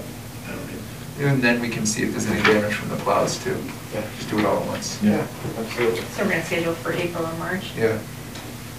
Yeah, that sounds good. Layout of Mill Pond Road terminus, did Brandon, or did you get new plans for that? We did not get a plan at the meeting with Joe Lynch and Erica. Do you want to chime in on what you guys talked about? So at one of our last meetings, we had talked about basically bringing forward the road as is with just the half cul-de-sac, where it's essentially like a turnaround for a common, it's actually bigger than a turnaround for a common driveway. Right now, all the departments are pretty much on board with that. I did reach out, so part of that, or all of that half cul-de-sac is located on private property. It's Kai and Todd. And Hauser. Todd Hauser. And I've reached out to both of them. They're both willing to work with the board and allow for that to happen. They just want to know the details of whatever agreement would be in place, you know, because if we get to a point where we start phase 3 and that half cul-de-sac then has to be ripped out, they just want to make sure that any damage to the front of their property is repaired and, you know, fixed, and so that needs to be. So this is instead of doing the standard 30 by 40 kind of? This would just be doing a half cul-de-sac as is. Yeah. Some of the things that we talked about at the meeting that the board needs to chime in on is whether or not you want to extend the sidewalk along that half cul-de-sac to the end, or end it where it is now, and then any extension of curbing. Those two things don't exist at present. I think Joe was preferable to leaving curbing off the end where it's dirt, so he Yes. has a place to push cement. Okay. And that because the sidewalk will continue straight in the future, that it would make sense to terminate the sidewalk where it is now, so you're not tearing it out. And it will reduce the amount of turning area by the width of the sidewalk, so it makes sense to just terminate it. Yeah, that's fine with that. And then if you did, so you'd be taking more of their lawn anyway, so. So leave sidewalk where it is now? Yeah, that's fine. And then what about any curbing? Whatever Joe thought, just at the edge, if he wants to leave it off. I mean, if we put curbing in up against their lawn now, albeit only a foot, it's still cutting in on top of the pavement to where tires could go to turn a vehicle around. I mean, the school bus has been using that area to turn around for years. Is there any safety concerns or any drainage concerns without having a berm at the edge that occur? I don't know. The grade goes uphill from the pavement, so. Yeah. I don't, from the cul-de-sac, it comes back, from this turnaround, it'll come back down towards towards the developed part of Mill Pond Road. I don't know the answer to this, but as long as that turn part does pitch back to the road and down, right? Yep, it does. The only thing is that we probably would have to put curbing in front of Chris's house, because. Just the other side, or? The other side. There's no puddling or ponding there. Okay. Well, Yeah, we just. And that other side would be, I mean, that's going to be where the edge of the road would be That would anyway be- in the future, correct. so. So it's a half cul-de-sac with the whole lane on the other side still going through. Yeah, we just want to make sure there's not a drainage issue or it's not running into the. Into those lots, and I don't know that No. from hearing it. It runs straight down the From road. both of them, that it comes back into the road and down Mill Pond Road. So maybe that's something we could look at that site visit. Okay. Yep. Maybe it's easier if we can actually see it in person. Yep. Minor modifications to use iron pins in lieu of monuments at certain locations. I think we've been approving that, right? We've been doing it as depends part on of the the. certain, yeah. We've been doing it as part of the actual approval, so this is just a little bit different. We're doing it after the fact. The only thing I would request from Andy and Fred is like which Which if you could certain, point out yeah. which one, Yeah. that would be helpful. And then once I have that, the board can take a vote. And then same with the lighting, but whether or not we're gonna. Lighting has been discussed here many times, that the plans called for a light at the entrance and 2 other lights, one at the end of each cul-de-sac. Also, where Cider and Mill Pond 2 meet, intersections, right? Cider and Mill Pond meet, and Old Stone and Mill Pond meet. So besides, So, Yeah. what happened, previously, over the years, I've talked about this with different boards. I mean, this board, but different people and were on the board. And you can look back at the minutes, I don't know if you'll ever see them on the tapes or whatever, but just the neighbors in the area, you know, the pre-existing neighbors didn't want the lights. right, I think the residents that we've sold to, if there were any that came, they didn't want the lights. yeah. That's what we found, that people in general don't want, like in Northwoods, they didn't want the lights. That's why they haven't been put in, because I think the fire department just prefers them to be at the front. But besides that, I think we're pretty open, right? That's typically what we've been doing. Yeah. My only concern is that this is a much larger subdivision, so I probably would want to just go back to the fire department to make sure that, because Yeah. that's what they've been stating on some of the smaller cul-de-sacs, so. Yeah, so The ones at the end of the cul-de-sacs we've been taking out. Certainly the one at the entrance, and I could argue about at the intersections, we might want to keep those ones. I think we've been doing that. I mean, this is the only development we have that has an intersection, so. Right. Keep them, yeah. I mean, no other intersections meter in town would be do. no- Well, I guess some do, but. So One thing maybe- should be done, It's a safety thing. if you do have them at the cul-de-sacs, if they end up putting them at the cul-de-sacs too, there probably should be one at the end of Mill Pond Road also. This Yeah, temporary, if you wanna call it. I know don't whether it know. needs to be at the end. Yeah, I'm just saying, if you're gonna do them at, I mean, we have some, We don't have, I don't even know if we have wiring. I know that, that's another thing, Because it was you never don't have. yeah. So The other just- ones, we have, I think we have the wiring in. I guarantee you there's one at the end of the Old Stones that put it there, but the other ones, I don't know, we'd have to look at If it. you count them as a cul-de-sac, I mean, put them at the cul-de-sacs. they might have in to- general, I think we've been very open to reducing the lighting to just the front, and then, I don't know if we need to give the Yeah, fire I chief to weigh in on think, us. I think, and fire and police were Yeah. the two And that that was- wanted them at the entrance. That was- On other developments, and we need to run by I whether mean, they and want like you said, intersections or not. the established home residents don't like the lights, and the people inside don't want the lights, so. Alright, so then I'll have fire, police, and DPW weigh in on the location of the lighting, and then based on what they say, Yeah. we'll do a minor I think, modification. it sounds like the board is just saying the front is fine with us, but if the fire chief wants more, Okay, yeah. so just, so the board saying entrance would be okay? I mean, unless at they least want more. I am, I don't know what the other people are saying. I'm kind of saying not at the end of the cul-de-sacs. Just not at the end. Yeah, I mean, the intersections, I think public safety needs to weigh in on.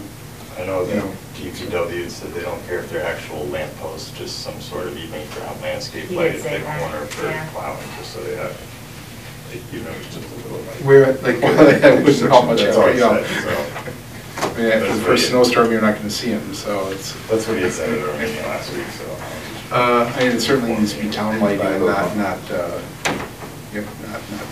a light. lighting up, not, Like those on the commercials, Yeah. they like the walkway. So everything, so is this, I think you have to. so Erica, this list includes all the paving and everything, but does everything else on the list need to be done before the paving, or? Well, I mean, everything on the list needs to be done before town meeting. Yeah, but, so not everything needs to be done by November 15th? The bounds. Can you even do any of this stuff next one? I mean, the goal would be to finish everything before November, no? Or?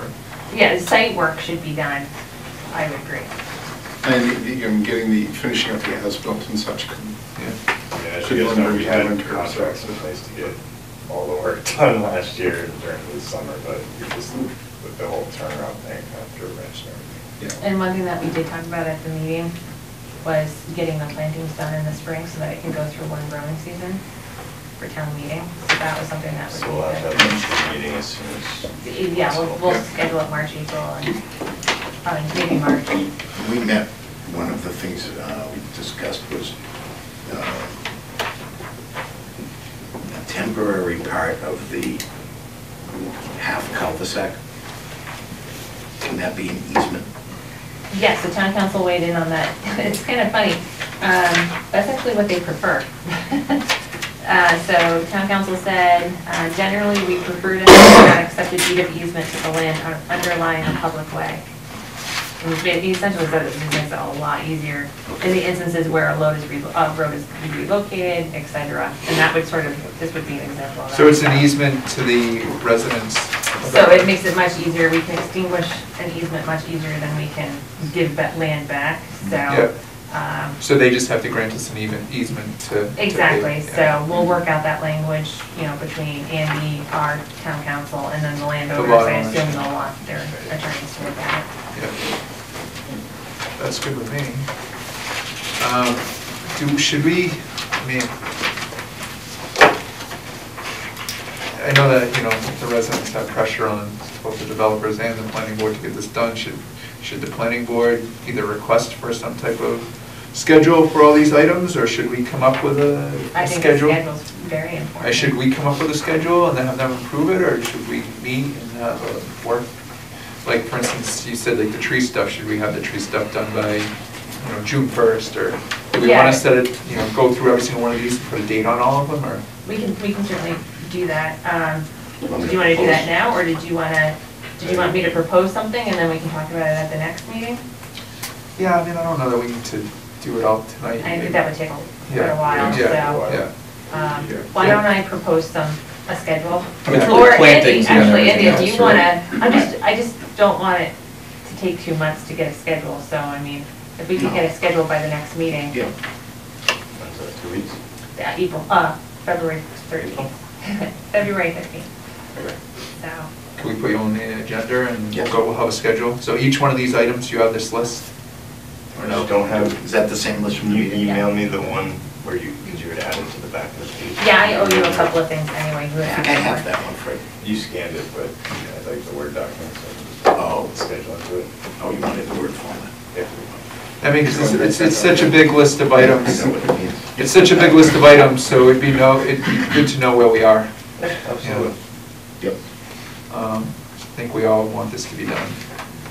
I may convert the list to an Excel spreadsheet. Whatever just works because for you it's guys. easier to work. Yeah. Easier for some of us. That's okay. Sounds like personal issues. Yeah. No, that's good, so So we'll get you on the agenda for next meeting then.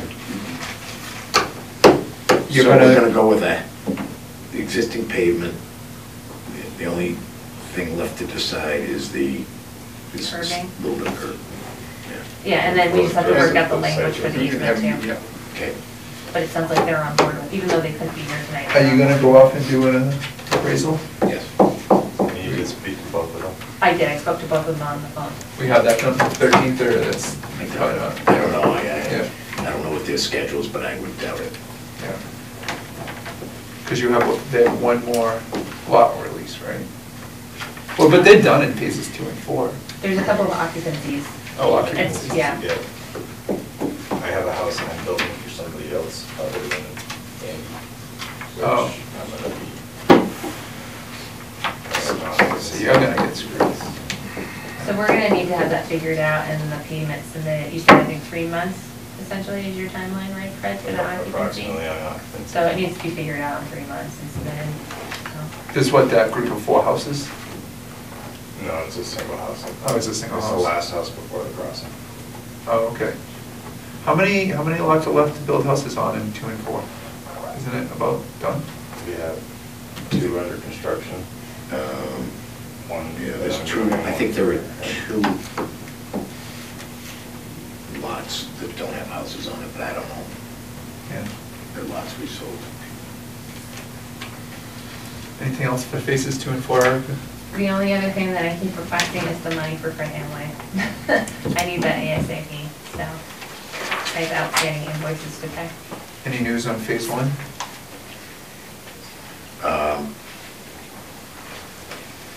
I'd like to sell it. Yeah, any interest? I wanted to, well, for my own,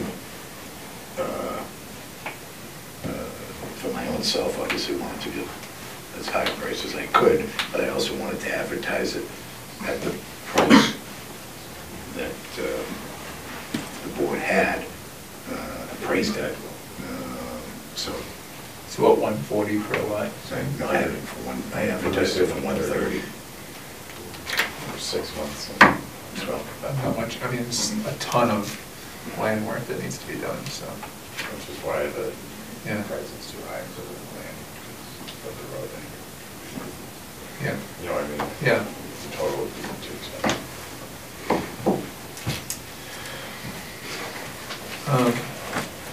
Okay, I think we're good. So Thank see you you very next much. meeting? See you next meeting. Yep. Thank you. 13th. I think so. Yeah,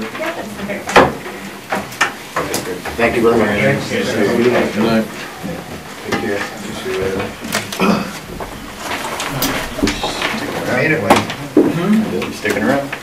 You grew a beard. On dedication, yeah. That's how I know we haven't had a meeting in a while. It's been a while, right? Been so long, you grew a beard. Oh, so you're out of here. Yeah, I'm recusing myself for this one. All right, next up, 47 Long Hill Road. Walter, Kevin. Oh, there it is. All right, finally. We're all in the same room at the same time. Yes. Or you, Nate? Let's get to your sheets here. So where are we with the as-built? We talked to Brandon today, and he said it's gonna take him 4 to 6 weeks, depending on the weather. So once we get that as-built plan from him, we'll line it up with the list of things that have to be done, find out what has to be done, review it with Fred Hanway, and take care of them in the spring. So that's March 1st at best. That's what we're thinking.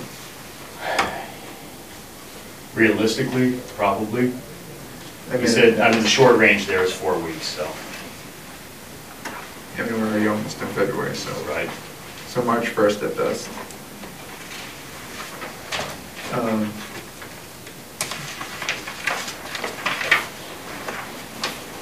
Yeah, so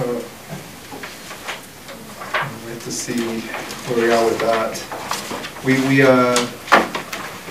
So, Eric, we fed to Brandon some of our concerns. I sent an email to him, and I had CC'd Walter and Kevin on that email for some of the concerns based on a site visit that Fred and I did back a couple of months ago. What do you have on that list? Do you have that here or no? I don't have it in your packet. It should be in the updated inspection report from Fred Hanway. Oh, okay. Inspection report number 24A that you have. Yep. I think the only thing in that email, Erica, was the crowning, Yeah. question of the crown. I The know that crowning and was- the swales, I think there were two things. Basically, I was asking for more spot elevation, just to make sure that he got enough spot elevations to confirm all of the designs. Just from because the pictures we saw, it looked like it wasn't working as it was planned to work. Yeah, it was showing water sheet flowing across the pavement versus, running down the gutter line, so. It didn't appear to be crowned. So, how should we work this, Erica? Should we go through the report, or? It's up to the board. I mean, really, the reason that I had added it to the agenda tonight was to get a deadline set for the as-built plan to keep things moving forward. Since Walter and Kevin are here, I mean, I don't know if the board wants to go through the inspection report. Yeah, we can maybe go through the hot items. So, if we were to set a date, so it's, so if we set a date, say, I don't know, April 1st to be safe, what's the consequences of not hitting? So if we set a date, what's the consequences of not hitting a date, I guess is my question. Well, that's up to the board. I mean, the board could consider, using the bond, the board could consider some type of legal action, I don't know. So we're saying, so, if we don't, I mean, so we need to get the as-built, and then we need the actions on the as-built. So, to take, But there are also things that are gonna be listed, that are listed in the inspection report that aren't good. The as-built is not necessarily gonna help the board determine whether or not it's been done. For example, like areas that need seeding, loam and seed. I mean, that's not gonna show on the as-built plan. So Right. that's something that we could talk to Walter tonight about. so, I mean, just let me say one thing. We've been talking, should we take the bond, should we take the bond? I think our first option as a board, maybe the residents have a different thing, is we just want the work done. We don't want to be taking a bond and having to be responsible for it, ultimately. I know that the residents have potentially a different opinion, but we just want the work done. We want it reviewed by Fred, and we want it done right. I mean, that's where we want to get to. I don't know if it makes sense just to set some date to include the as-built and the final work versus, picking some date for the as-built in the middle, which, I mean, because ultimately. I agree with you, yeah. So maybe we don't set some date for the as-built, but we set, I don't know. We don't have control over the as-built, right? Right. I mean, that's Ducharme. That's kind of what I'm saying. But I mean, I think there's a broader point that, Yeah. we had, so Fred had his last inspection report, and you guys questioned and disagreed with a lot of things. Yeah, in the exactly. report. Sure, Okay. and we still do. Okay, so Fred's our engineer, we're, Sure. Yeah. No, I he understand. speaks for the town. Yes. They've gone out and they've done walkthroughs and several walkthroughs, and we don't agree with what you say. Yeah. And that's, I mean, sometimes that happens. Sure. It doesn't Well, necessarily. it doesn't happen all that often. I gotta be honest. It really doesn't. Well, This has been on the agenda so many times. Yeah. Okay, I am sick of dealing with this. Can I just say one thing? That if we were in agreement with everything that Fred said, we still couldn't do it right now. Obviously, you Because can- we're in obviously- the middle of the winter Yes. and We we understand. had the wettest fall Yeah. that I think anyone can remember in years past. So even if we were in agreement, right, that work wouldn't be completed. Correct. So put it And aside. that's the concern, that we can't even come to, it's not a matter of getting the work done, we can't even come to agreement. So how do we come to agreement? Well, I think some of those things, for instance, the slope of the swales going up the front yard. Yep. The right things may exceed 2 to 1. Some of those areas on the front yard, and if we were to excavate out and make the slope of that swale a 3 to 1 or less, we'd have to excavate the front yard, cut down the trees and excavate the front yard of some of those houses.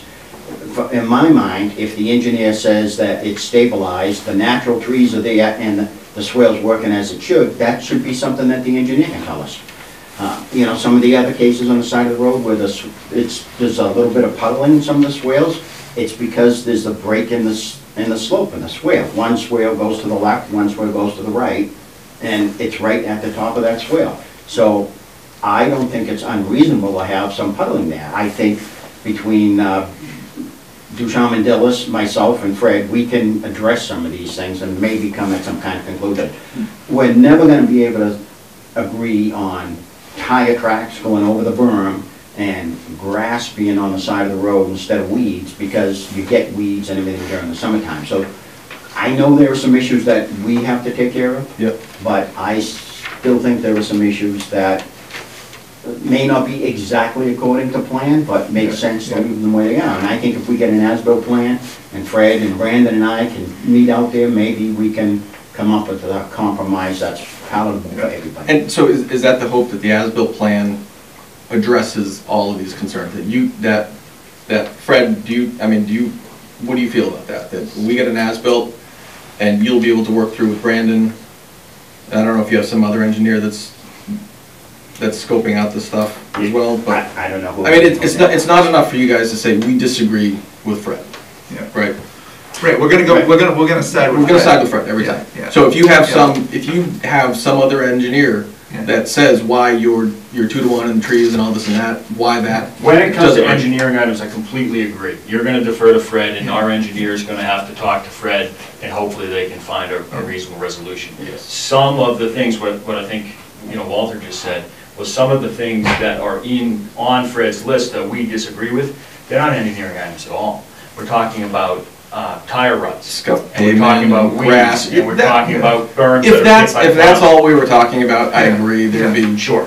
we would be a lot closer. So I think we're in agreement, and I honestly think we're on the same page. I think one of the reasons we've been pushing to have the as-built and put together a final list is when we get Fred's reports, it's difficult sometimes to read them, because a lot of those comments carry over. We've responded to them already. I mean, the reason they carry over is because this has been going on for Some of too them long. actually have been addressed, and some of them have been previously responded to. When things get addressed, Fred takes them off the list. And if they're not off the list, it's because in his mind they're not addressed, correct? Correct. So, Oh, that's fine. So, again, that's just another area that maybe we disagree on some of the items and their level of completion. But regardless, my point is that we won't have a final list until the as-built is complete, correct? Fred, when the as-built comes in, you potentially would add some things to this list too based on the as-built, or you think? Possibly. Yeah. And some of them might be, One then, okay. some might be deleted. Yeah. But I don't, a lot of the items on here really, except excluding the swale, Yeah. and the way it's shaped and the puddling and so forth, that's going to show up on the as-built. The cross slope is going to show up on the as-built where there's evidence of the water going across. The loam and seed and all that, there's bare spots there, it's not just weeds, there's bare spots and so forth. The plantings are the plantings. They aren't, I went and looked at everyone individually, and there's plantings that aren't in, there's plantings that are, there's a couple of them, 3 of them maybe laying out of the plot but laying off the side of the berm. There's trees that are supposed to be, I forget now the size, the 2-inch, they're only 1.25 inch calipers, things of that nature. So there's some things, some of it's gonna show up in as-built, some isn't, some aren't. Yeah. So if we're saying the as-built is at best March 1st, worst case maybe April 1st, give a couple of months to address it. I mean, could we set a date, or could say June 1st, or whatever that first meeting in June maybe, wherever we stand, they're done. For be in agreement and work to be completed? Yeah, work to be completed, like, that first meeting in June, and whatever's not completed, we just hold back, we agree to hold back the bond to finish that ourselves. Does that give enough time? The as-built will be in, it'll be a few months. Is that the approach we want to take, or? The only thing I'm thinking that would extend beyond that is if, typically you want to see the plants go through a growing season, so we may want to hold money back regardless for that, to see how the plants take. I'm trying to think if there's anything else that. That's all I can think of also is the plantings. So as far as that date of June, let's say. I mean, I just want to, I want to get the as-built in. I don't want to set a date for that since we don't really have it, but I do want to set a date for the work to be complete. Well, we also need to see what the as-built says. Yeah, oh yeah, for sure, it needs to be included in his report. I think that's June 1st date is reasonable. Yeah. We'll have the as-built, we should be able to meet. Yeah. I mean, as soon as we have the as-built, I want to meet, and I want to go through as soon as we have the as-built and Fred. We can have you back in here with the as-built to go through it. As soon as we have that. You guys would be invited, and we can go through it with Fred and everything. But I'm saying, just for setting a date, I don't think it makes sense to set a date, have the as-built by this date. Let's set a date for the work to be complete, which may be June 1st or whatever. Whenever our first meeting in June is. Yeah, I mean, I think I agree with both of the things that are being said. I think that we should have them back in when we have the as-built and they have had that meeting with Fred Hamway, because I'm guessing there are going to be things that they just don't agree on, and the board's going to have to settle it. So I think at that point we're going to have a meeting regardless. So at that point, so we'll say moving forward, this should be on the list or shouldn't be on the list. Right, exactly. So after the as-built and the site visit are completed, we'll meet, and then the June 1st will be the date for final everything. Yeah, I mean, that sounds good to me. Yeah, Lawrence Lilly 147 Long Hill Road. I guess I have a couple of things. First of all, this new deadline will have been I can't even count how many deadlines. When Walter sat at the last conservation meeting they were at, he said, end of October, it'll all be done. Then we get a letter, November, oh, it has all been done. And we still have things that are egregiously not finished, like the EAD signs. Kevin can drive by that every day if he wants to. There are numbers not on it. None of this is done, and the only thing he's admitting to in his November 15th letter is the manhole cover. So how is that going to change by June? They're still going to say they don't need to plant more grass because it's our fault. They're still going to be saying that the EAD signs are done even though there's 2 numbers on them.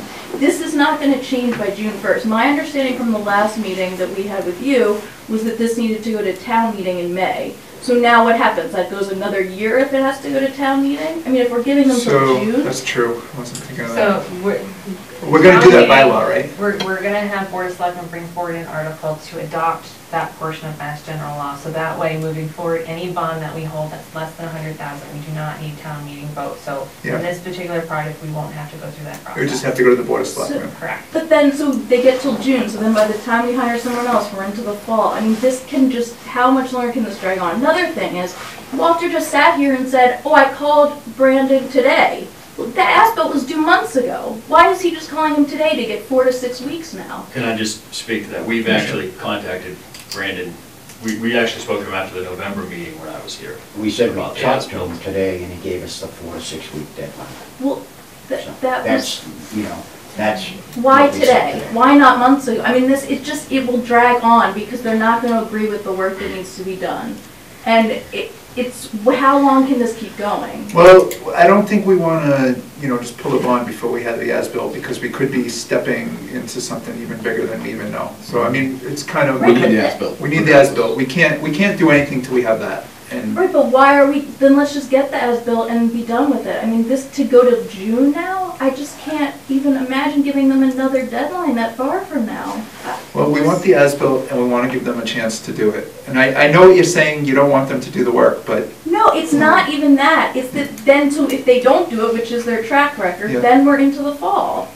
Well, June 1st isn't the fall. No, by the time the bond gets pulled and someone else is hired. Well, we're gonna have the bylaw in place, so it shouldn't be a lengthy thing. It should hit the next Board of Selectmen's meeting, and then that's it, right? Well, any remaining work would be potentially done in the summer, fall.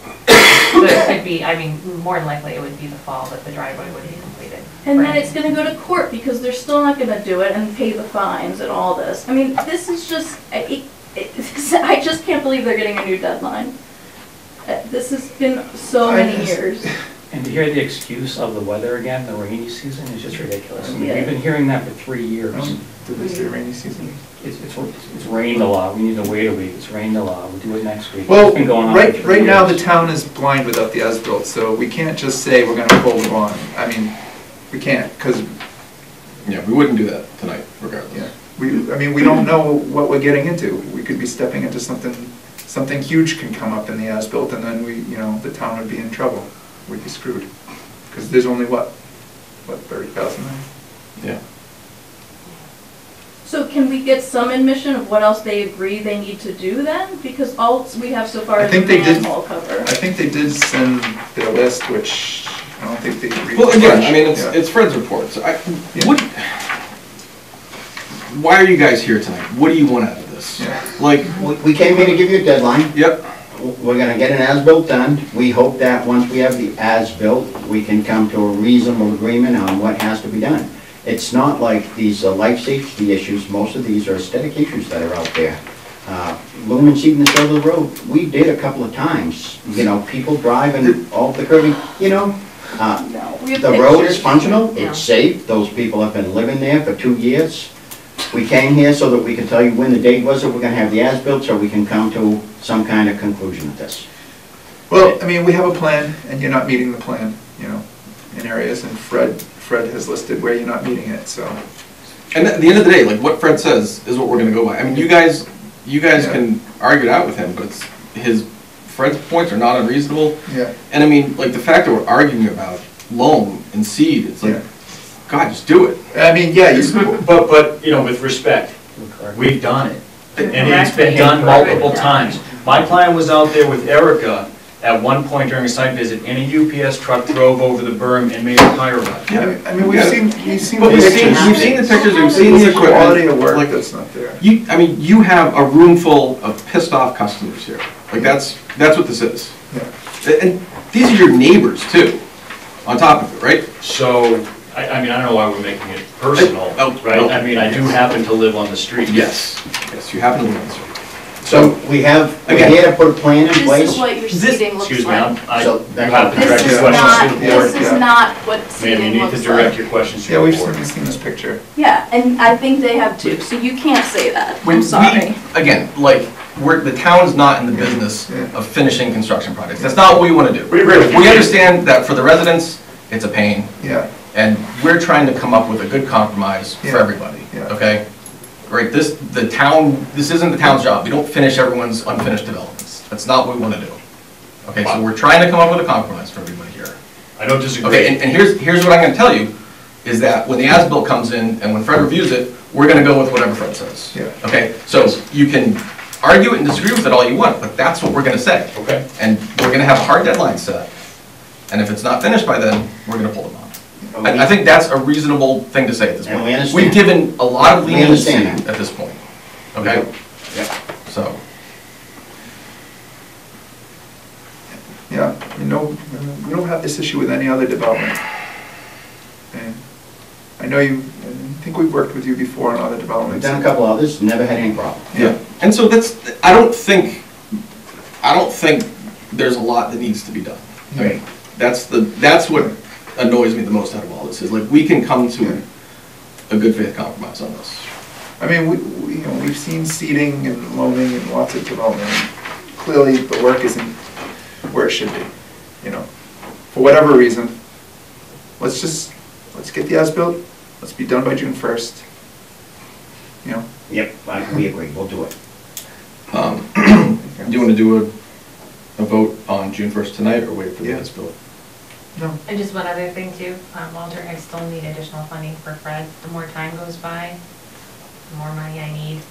Right now, I basically have none at this point, because I needed him to get out there to do another inspection to give an update to the board, and at this point, there's nothing left. So I think I sent you that request a couple of months ago. So that needs to be done, otherwise I can't have Fred out there meeting with you, reviewing the as-built, Okay, getting to that June 1st deadline, so. we'll send that in.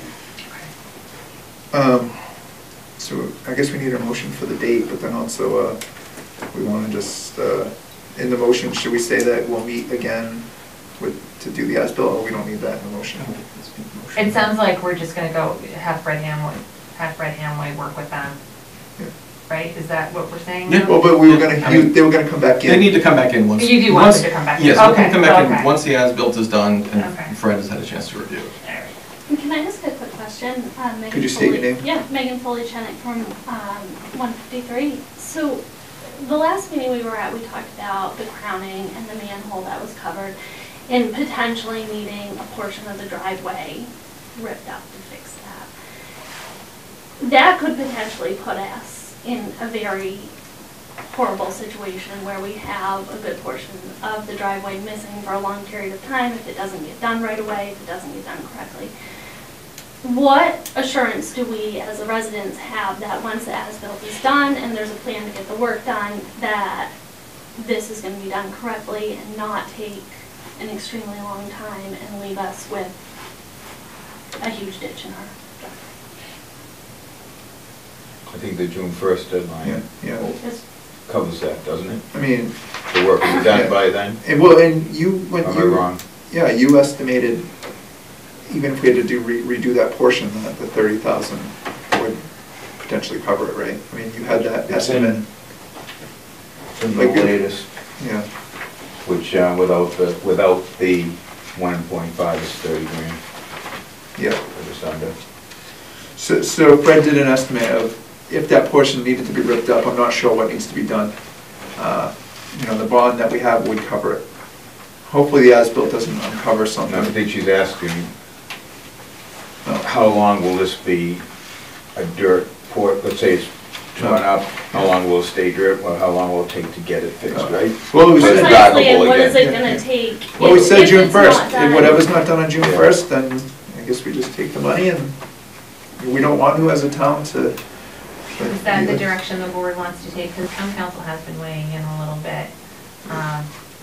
So you could take the bond, or you could seek legal action as well, so maybe that's another.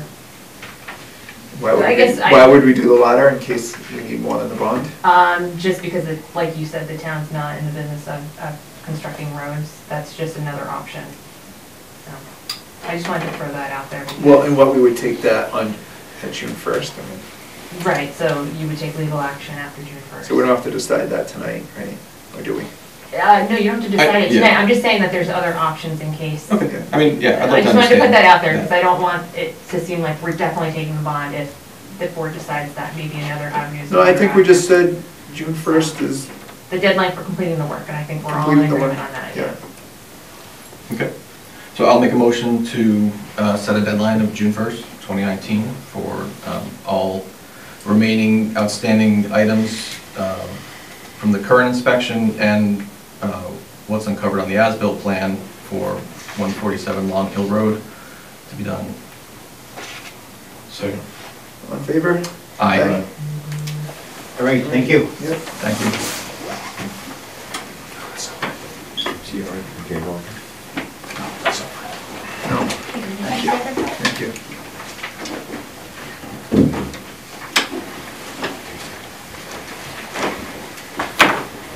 All right.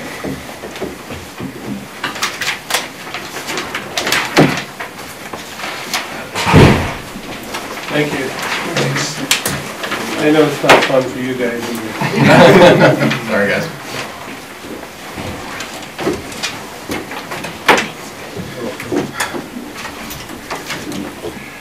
And already said that we should just stop using these berms and just require granite.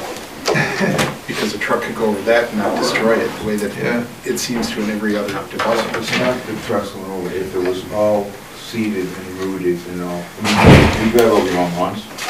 No, this is just, between these guys and Andy with I saw a truck drive over it, now the berm is all banged up, and it's like, well, so we should stop using Cape Cod and just require granite. No, the problem is, I've been doing this 35 years, and every time I work in a new subdivision and they put the berm down during construction, this happens. But this berm is fine on this driveway, not the berm. It's the soft, long, unrooted that's getting all, well, there's no, it's all running. It's all a picture and it's not just the one spot.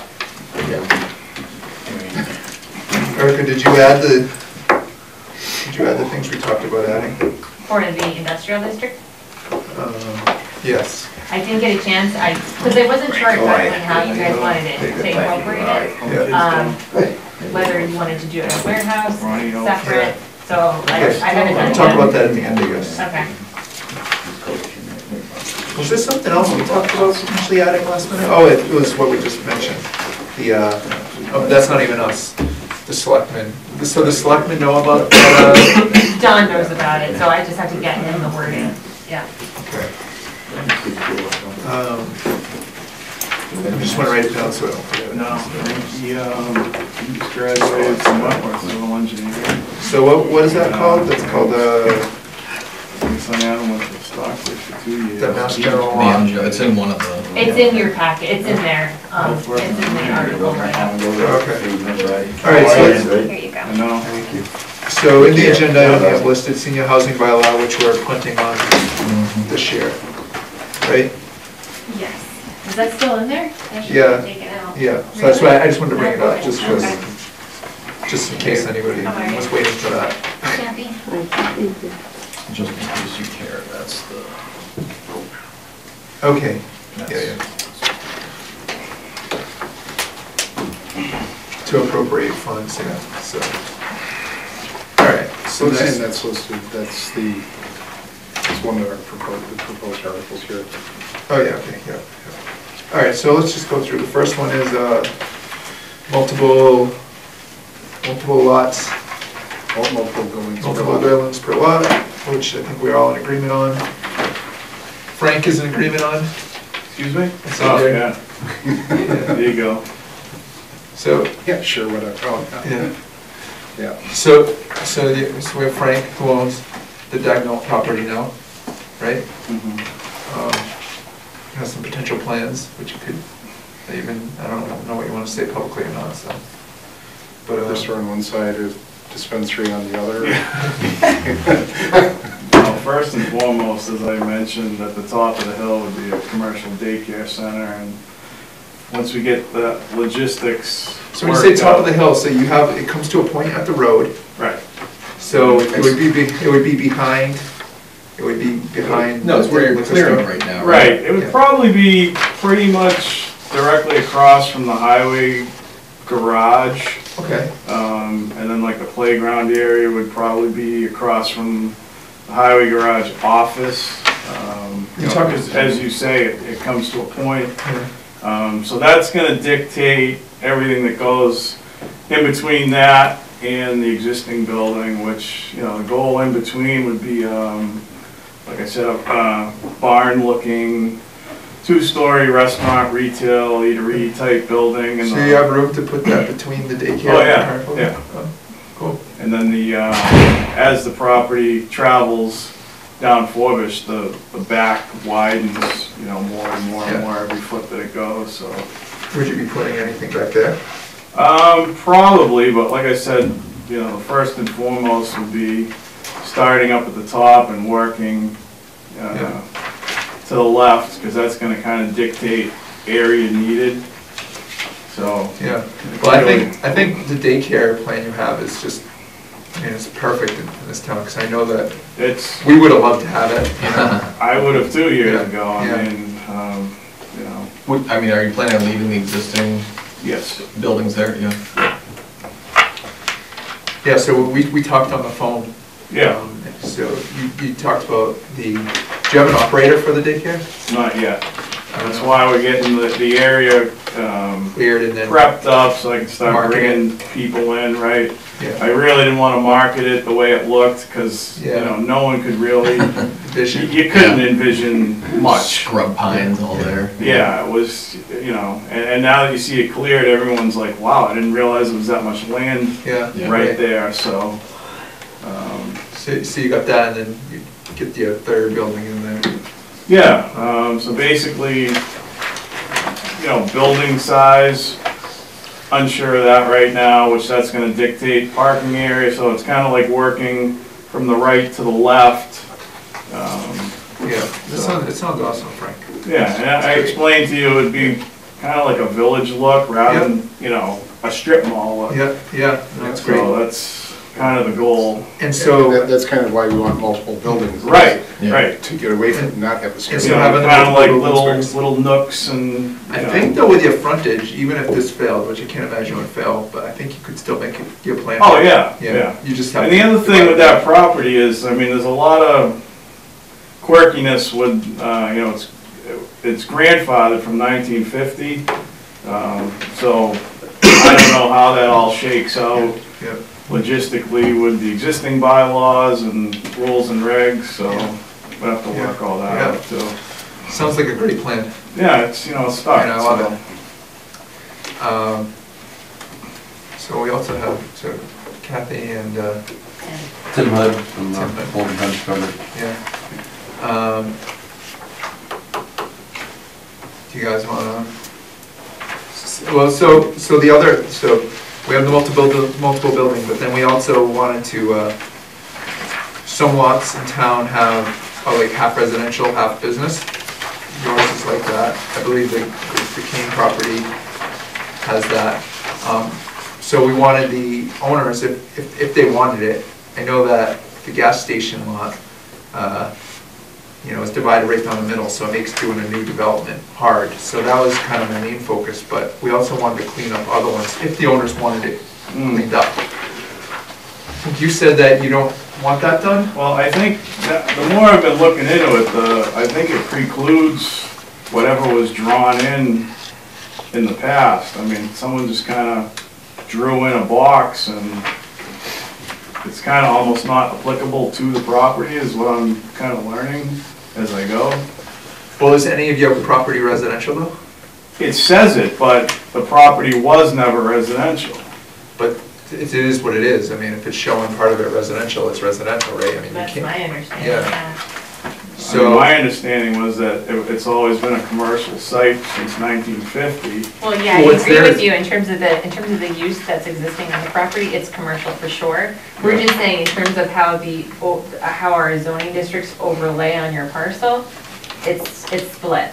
It's mostly in business, Right, but there's a but- section in residential. But it precludes Yeah. the zoning. So what does that mean? So if you wanted to develop He's pre-existing non-conforming, Yeah. yeah. For that one building. And it, For yeah, that one building, Well, I well, believe it's for the yes. property, no.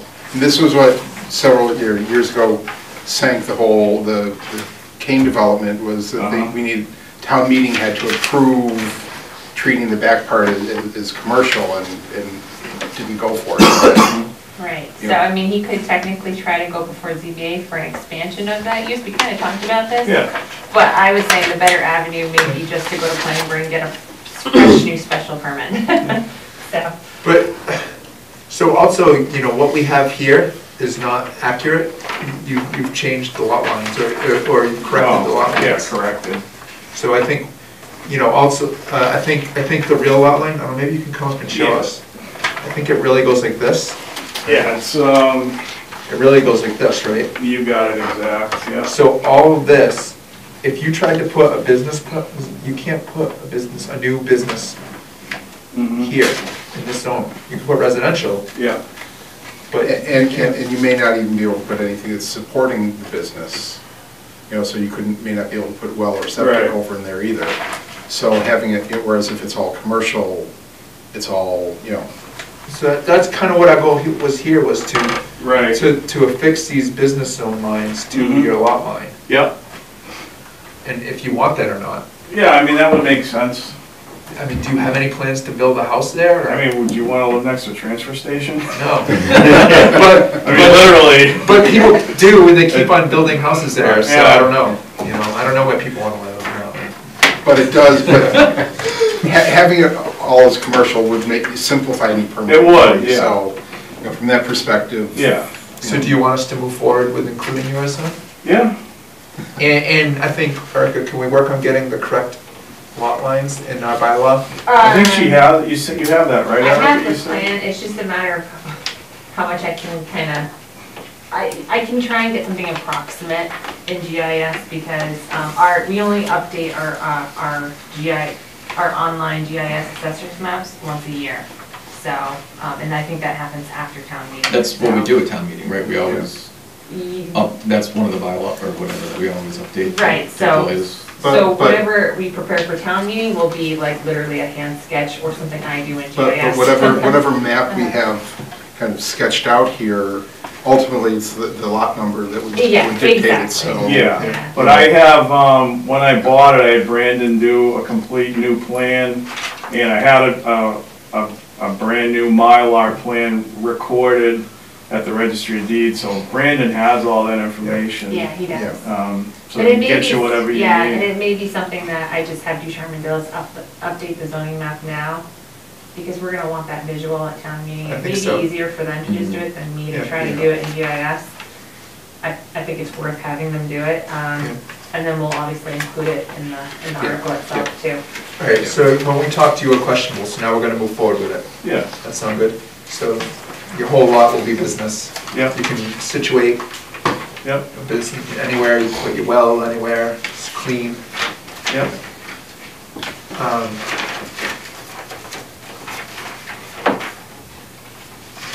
Kathy, Yes, what did you want to do with your property? yeah, I think that makes perfect sense. So- Make it all business. Yeah, so this is just for the camera, Kathy Adams, and you're the primary owner of the King? No, Yep. I'm the manager of the The property. manager of the property, okay. Yeah. One of the owners too. One of the owners. I didn't know how to introduce you. That's okay. So, and we're talking about 4D 33, and 4D 34, 4D 30 as well, and 4D 30. and then 4D 28 is the existing gas station. 4028 is? Yep. Yeah. Yeah, okay. And then 47-1 they own as well, but we had talked about making that all residential.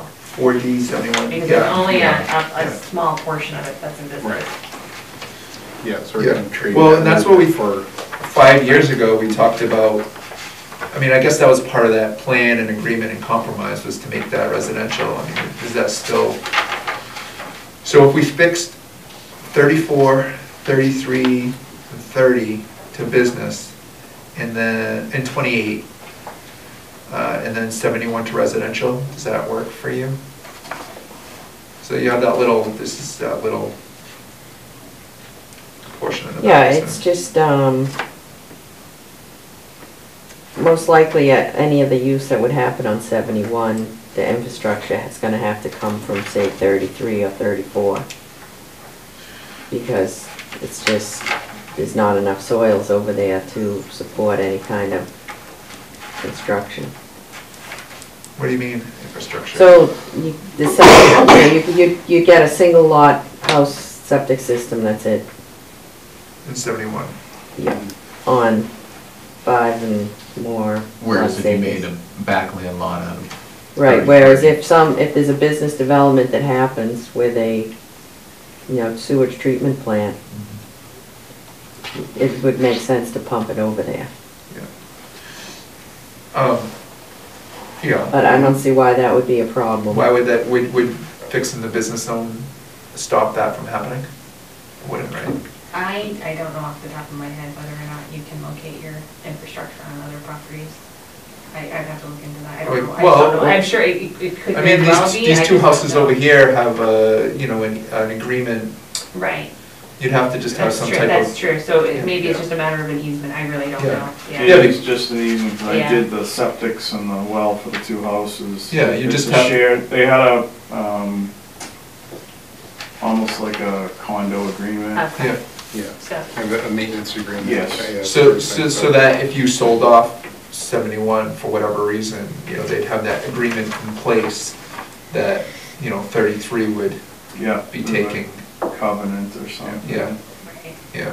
And I believe that's what those two houses across the street have. Yeah, and we actually, when we did that, it was almost 20 years ago, there's even a third electric service, because it takes the meter for the well and the septic pump, so that it's not on either residence house service. Okay.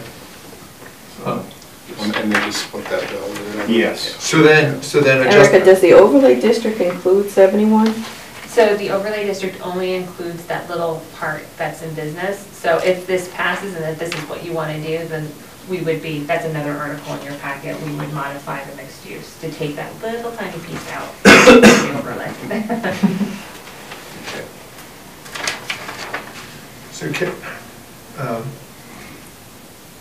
I mean, I don't know what you want to say now or not, Kathy, but, Well, the thing is, it's residential now anyways, yeah, so there's Yeah. really nothing I can do about it. yeah, right. And it makes perfect sense to make the rest of that, because you can't cross over a commercial district to right. get to a residential use. Yeah, yeah. So, I mean, not that the gas line goes through there anyway, so most likely anything that happens is gonna, that corner would stay open space, in yeah, my opinion. Yeah. But so we're just, we're trying to clean up these lines. it makes sense to clean it up. Yeah. Should have been done years ago, but. Well, I think, when you look back, if you ever took time to go back in the 70s when they made this change, they forgot that 495 curves and that it's wider than the actual road itself. So I don't think engineers actually, the 1,500 feet was supposed to include that gas station. That was pre-existing then. Oh, okay, so this kind of like shifted? Nothing shifted. I think that when an engineer finally went out and said, okay, your center line is here and your point is here, because this bylaw specifically says 1,500 feet from the center of 495. Oh, okay. So John Doe thought that 1,500 feet, he measured probably from the road to the corner And not the center line. and not the center line. Yeah, but even then, it wouldn't have caught the back of the lots or anything like that either. No, no, I'm just talking about the gas. Oh, yeah, just the gas, yeah. No, just the whole way through, and when they did it, it was just kind of, here's a box where we'll throw commercial stuff and, Right. you know, didn't really think about it too much. Right, and by making the back of 33 business, I don't think that really hurt you because you couldn't really get to it anyway without the overlay, and the overlay would still be able to include a portion residential anyway, right? So, I mean, we're not hurting anything. Yeah, the overlay includes residential, Right. whether it's business Yeah. or, So if you want to do a mixed use, you have the overlay, it's in place, and otherwise, if you're going to put a business up front, you wouldn't be able to get to that residential exactly. really anyway.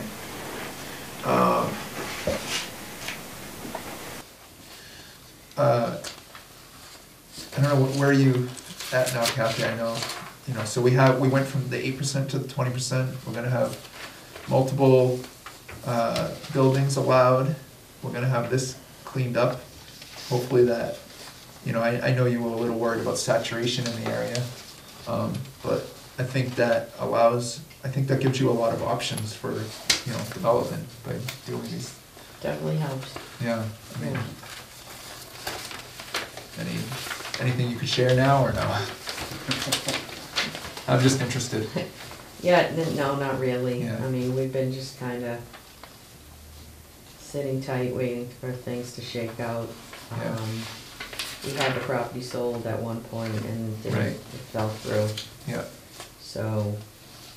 that was to And, you global know, rate. unfortunately, it's timing. Yeah, You know, if we would've got the development before that big Littleton complex went in and got people in here, yeah, it would've made a huge difference. But Yeah. now that you have anchors up on 119 and in Hudson, your retail market is pretty saturated. yeah.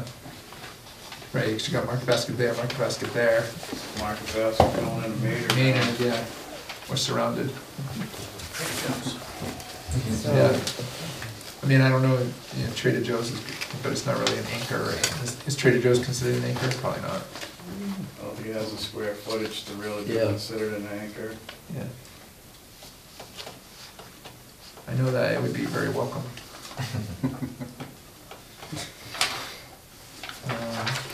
Okay, so that's the King property.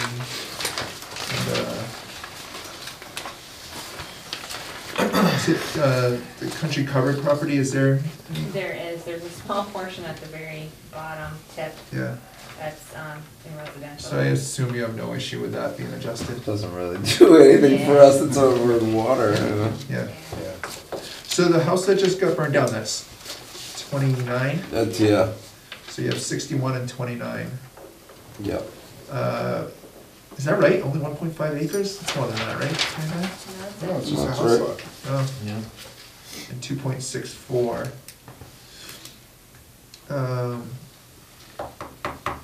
But with multiple, if you allow multiple buildings, what's the square footage of the current country covered?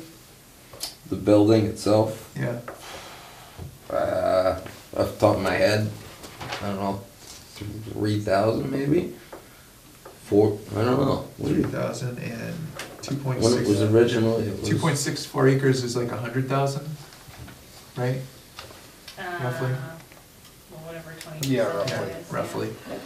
100,000, so 20,000. So I mean, with the multiple buildings, you know, you'd have room for expansion Right, to do more. right, yeah, You know, whether it's something in the back or, yeah, that's true. the 20% definitely gives, and the 20% with the multiple buildings per lot definitely gives you Yeah, that one options. comes into play for sure, yeah. Yeah. Because then you don't, it's not like you need more frontage or anything, right? Right. Rebecca? Right. Yeah, Yeah, just need more septic. yeah. Well, we did that. We took care of the septic. So the septic you put in will easily. Well, covers both properties. Both properties? We set it up for that. Yeah. What, last I talked to Jane, she, you know, it seemed like you guys are still in a holding pattern for moving For forward. that, yeah, we're just kinda going through everything else. Yeah. Yeah. Honestly, just kinda getting everything else together, one thing at a time. We're still doing the facelift to the side. We're gonna Yeah. do the siding and all that stuff in the spring. Yeah. Once we get the country covered property taken care of, then we're moving on to Has that. the Dunkin' but- Donuts brought a lot more business to? Yeah, it's been good. Yeah. Yeah, it definitely brought different business, more business and Yeah, stuff. It's been that's good. good. Yeah. Good. Brings me and my kids there every weekend. Yeah, no, it's definitely good. We like it. Yeah, great. It looks great. Now we just. Thanks. Everybody in town seems to be okay with it. Yeah, I think. oh yeah, I don't see any issues. I mean, a few people want the New England coffee back, but, Yeah. you know. Oh, yeah. Now we just need what, a drive-through zone? Yeah, you know, there we go. One thing at a time, I guess. Definitely baby steps and bold. I mean, the demographic in it's Bolton is changed. changing. Yeah, for sure. A lot of people, you know, a lot of people are moving from the city, you know, a lot of younger families and stuff, and they want to keep the rural, but, you know, they also want something to do. Yeah, you know, want to, you know, a mixture. Yeah. So. Agreed. Just have to do it smartly and. I think the biggest thing is we can't just run to Hudson and Clinton for everything Right. anymore, because that 5-minute ride is now It's getting a lot. 25 minutes. Traffic builds, yeah. Yeah. We never had that before. It's true. Yeah, it's just, unless you live down in like Woodley Road or something, you know, down in that area, you know, but if you're on the north side. It's, you know, you gotta pick and choose when you go, because traffic isn't there. Yeah, Yeah. it's gonna get worse. Yeah. You know, plus for those. Once the dispensary is there, it's I gonna be mean, a lot worse. I mean, for all those people, Right.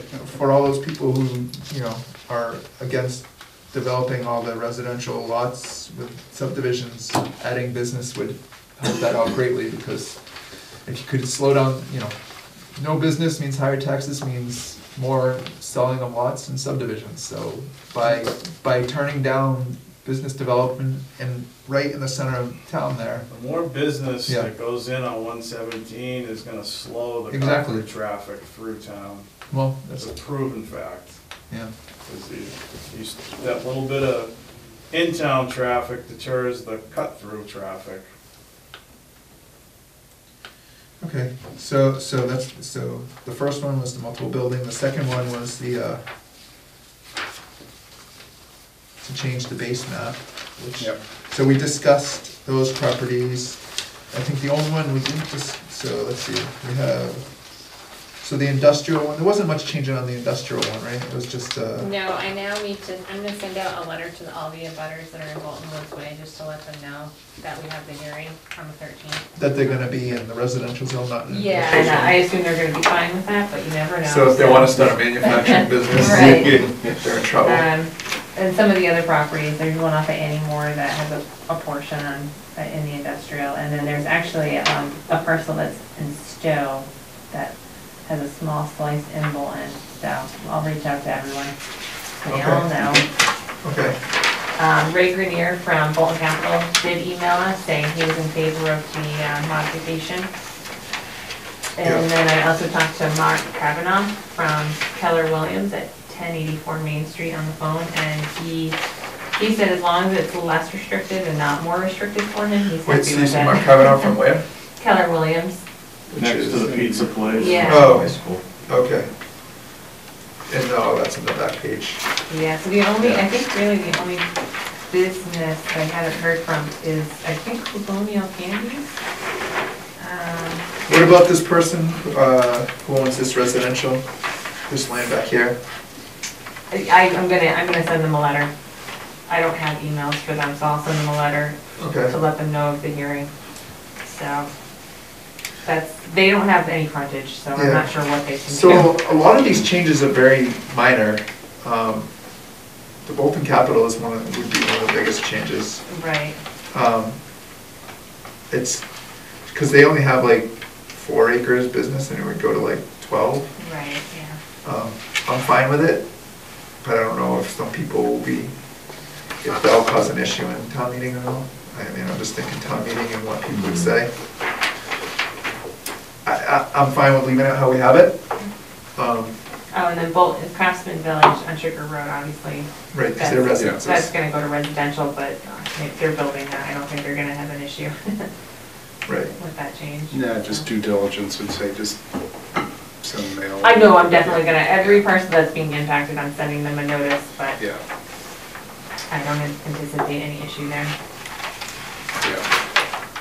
No, but I think this would be great, it'll clean it up. It'll we'll need to hopefully open some doors for businesses to develop. Do you guys have anything else to add on any of those things? I think you're heading in the right direction. I know the old climate in Bolton, like out-of-town people that were interested in opening businesses, you know, not necessarily in Bolton, I know would not consider Bolton just because they knew that it was almost like a no, you know. They weren't gonna spend money trying to come in. That's the feedback I Right. got. Yeah, I mean, that's the feedback we got too. Right. Yeah. But we're trying to, we have to do give and take in town. We'll open it up and try to do it smart. Yeah. Smartly add business where it makes sense. I mean, Right. we're on 495. It makes sense to have business around 495, and it makes sense on your corner to have business. I would love to get the DPW moves somewhere else to some municipal land to make that whole corner business area. Yeah. Because we were able to save that corner from Tadmore. Yeah. And now we just have the DPW sitting right in the middle of a business zone, so it would be nice to swap that out somehow, get that, get a cell tower or something and one in the center of town and then have a whole nice little district there. I've actually got a plan I'll give to you guys. It was in a house on 117 that we moved years ago, and it was a family from, I think, the turn of the century, and there's a 1967 plan submitted to Bolton. It's just on a regular size sheet of paper. It was a suggestion of business area, which was Sugar Road from 117 all the way up to like the car manufacturing building. East End Road where I live, all the way up. It was, because it was, back then there was very few houses, so it was suggested that these be commercial areas, and which obviously, they scrapped it. Yeah. But it was from the state, I'll give it to you guys. It was kind of interesting just to look at. Yeah. Yeah, but great.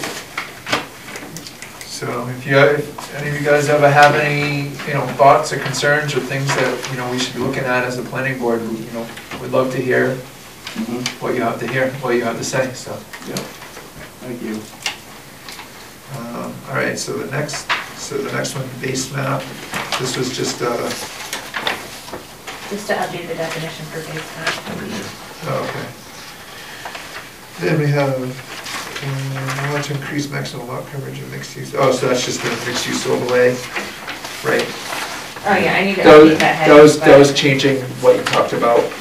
Right, correct. I'll have to update that heading. Removing ag residential. Yep. Business.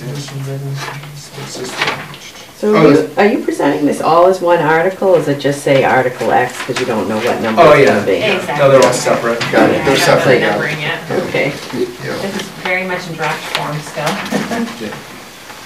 Then we have, And obviously, if adjusting the lot, adjusting the zoning to the lot lines. Only happens if the other one passes. If that failed, then we'd skip over a bunch of these. well, so, I mean, the thing, what if somebody tries to amend like part of that bylaw? It could.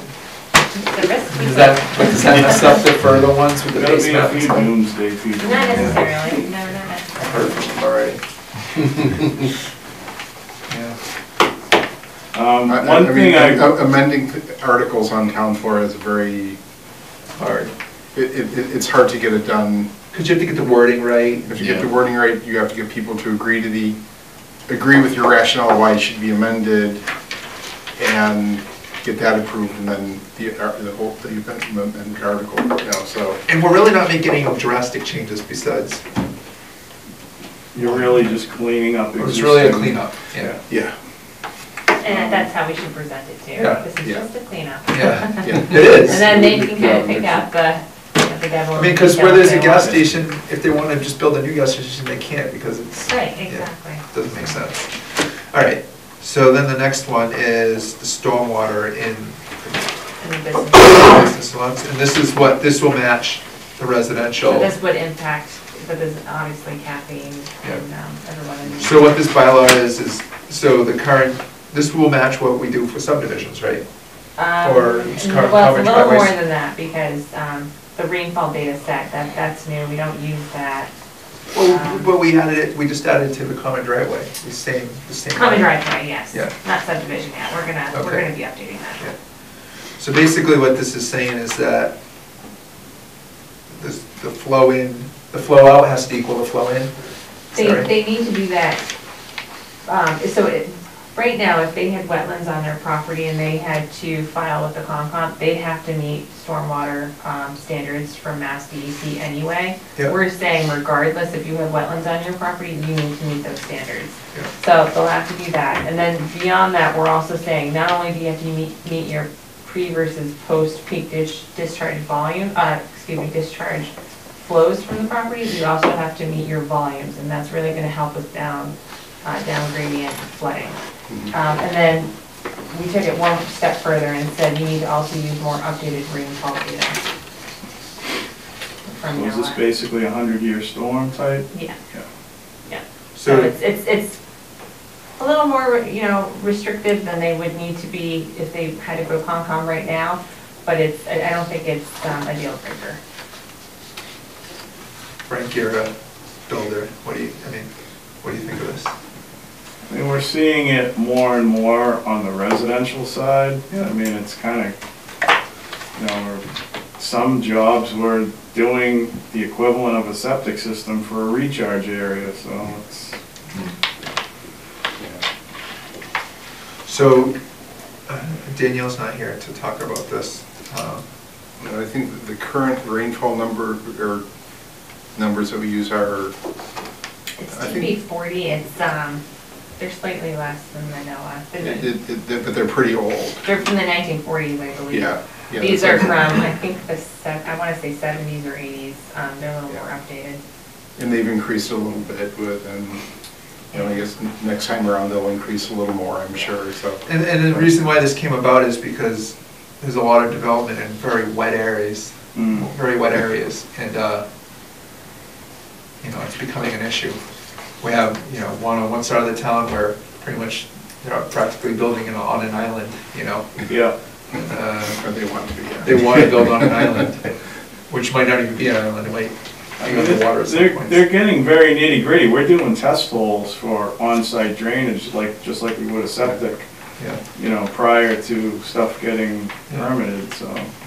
Well, so I'm interested in hearing a builder's perspective of this, which I haven't heard. I mean, I'm almost wondering at some point down the road, like take a new subdivision, if you're gonna make every house do a recharge area, at what point is the road builder gonna say, well, we should be able to start reducing our road drainage because you've increased the site drainage to take all the water, so I'm wondering when that's gonna.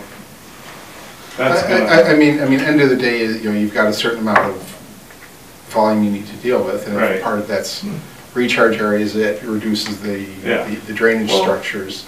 Or you don't do that and you have to increase them, but that may or may not. Erica, for common driveway, I'm sorry, Frank, for common driveway, we're not saying per house, we're saying the development, correct? For the overall development. So but it includes the houses. Huh? Yeah.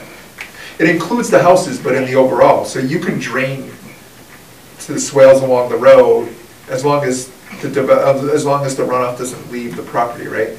Right, as long as they're meeting their pre versus post for flow and volume. But that's the overall development. As far as how they design their drainage, that's up to them whether they want to recharge them. I'm seeing a lot of it on-site in residential homes now, new and addition. But that's not what we're saying here, right? Well, that's not what we're saying in, at least for the common driveway. We're not saying it's house to house, we're saying it's for the development. It's for the development. We're not telling them that they have to recharge the roof runoff. They can if they want, but. We've had a couple of proposals where they've done that to reduce runoff to the road. Runoff other places. Because it would control it better. And certainly, if somebody's putting an addition on, you've got to do something with that, Right. You're increasing the. And a lot of the additions, it's because it triggers the new regs. So it's kind of like a catch-22. Well, or you're increasing the impervious area, so you need to do something with that runoff, and, it's not just, just let it let it go and, you know, it's, So, okay. yeah. And, but I think what we've heard, you know, I think when Danielle was talking about it, you know, the difference that this makes to the detention basins and stuff is, I thought was relatively minor. Yeah, a small percentage that she was telling us. I mean, she's a civil engineer. She's saying it's not much difference, but in areas where it's really wet and there's a lot of, you know, we have a lot of wet areas in town that people are trying to build in, it's gonna help with that. So it's, wet areas or steep areas. I'm not an expert in that area though, so that's why I'm interested to hear. Well, I mean, I'm interested to hear anytime you can an alternative. take the water and contain it, you know, within a footprint, you know, once water gets going, builds up, you know, the head pressure and starts carving and eroding, so, you know, it's good for that. Yeah, and I mean, also if we're gonna be doing development, you know, we wanna impact the neighbors as little as possible, so. Right. So by, you know, adding this word, you know, this verbiage, we prevent impact to neighbors. Yeah. All right, next is, to amend common driveway, serving 3 lots, what is this? Sort of just. Oh, just adding from overall. Oh, no, the only thing you added here was just from the overall project development, right? Correct. Yeah, so that's just, we had a common driveway where they were like, well, let's just do a common. Just permit the common driveway. Common driveway, but not the houses, and so we wanted to include the overall design, because they wanted to put in the common driveway where we saw that houses were potentially in, problematic areas. Yeah, vernal pools, Yeah. It is, yeah. future ponds. But they're going to argue that we shouldn't consider any of that, just look at just the driveway. So we just said, yeah, no, it's not, the driveway isn't an isolated thing, it's. Right. Yeah. And then the driveway from the common drive to the house has to meet a certain grade, you gotta make sure that even works. So the only thing, this is just adding the word from the overall project development. Yeah, to let us do that. All in one. Do that planning. Yeah. Yeah.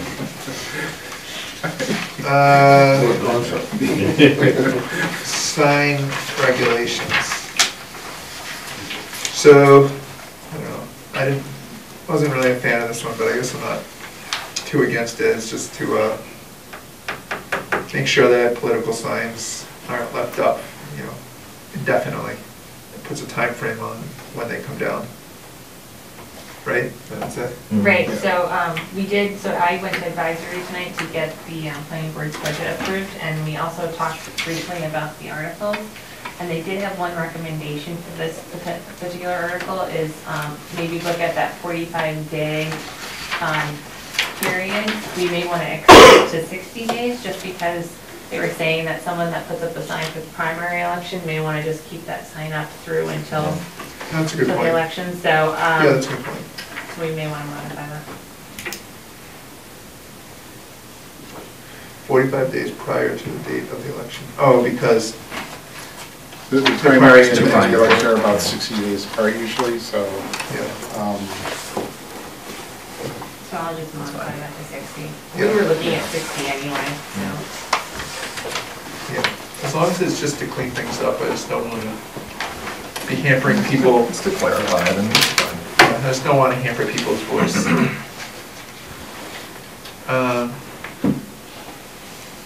So the next one is the taking the money bylaw. This is actually going to be Board of Selectmen, but I thought I would put it in there just so that you could see it. I don't even know if that wording is going to be the final word that council will weigh in. Take the money bylaw. Yeah. It's much more exciting than MGL. And then we're gonna add and then I'll add an article for the self-storage, but I need a little direction on yeah, what so what that do we want to is, do with that? because I need to get a notice into the paper.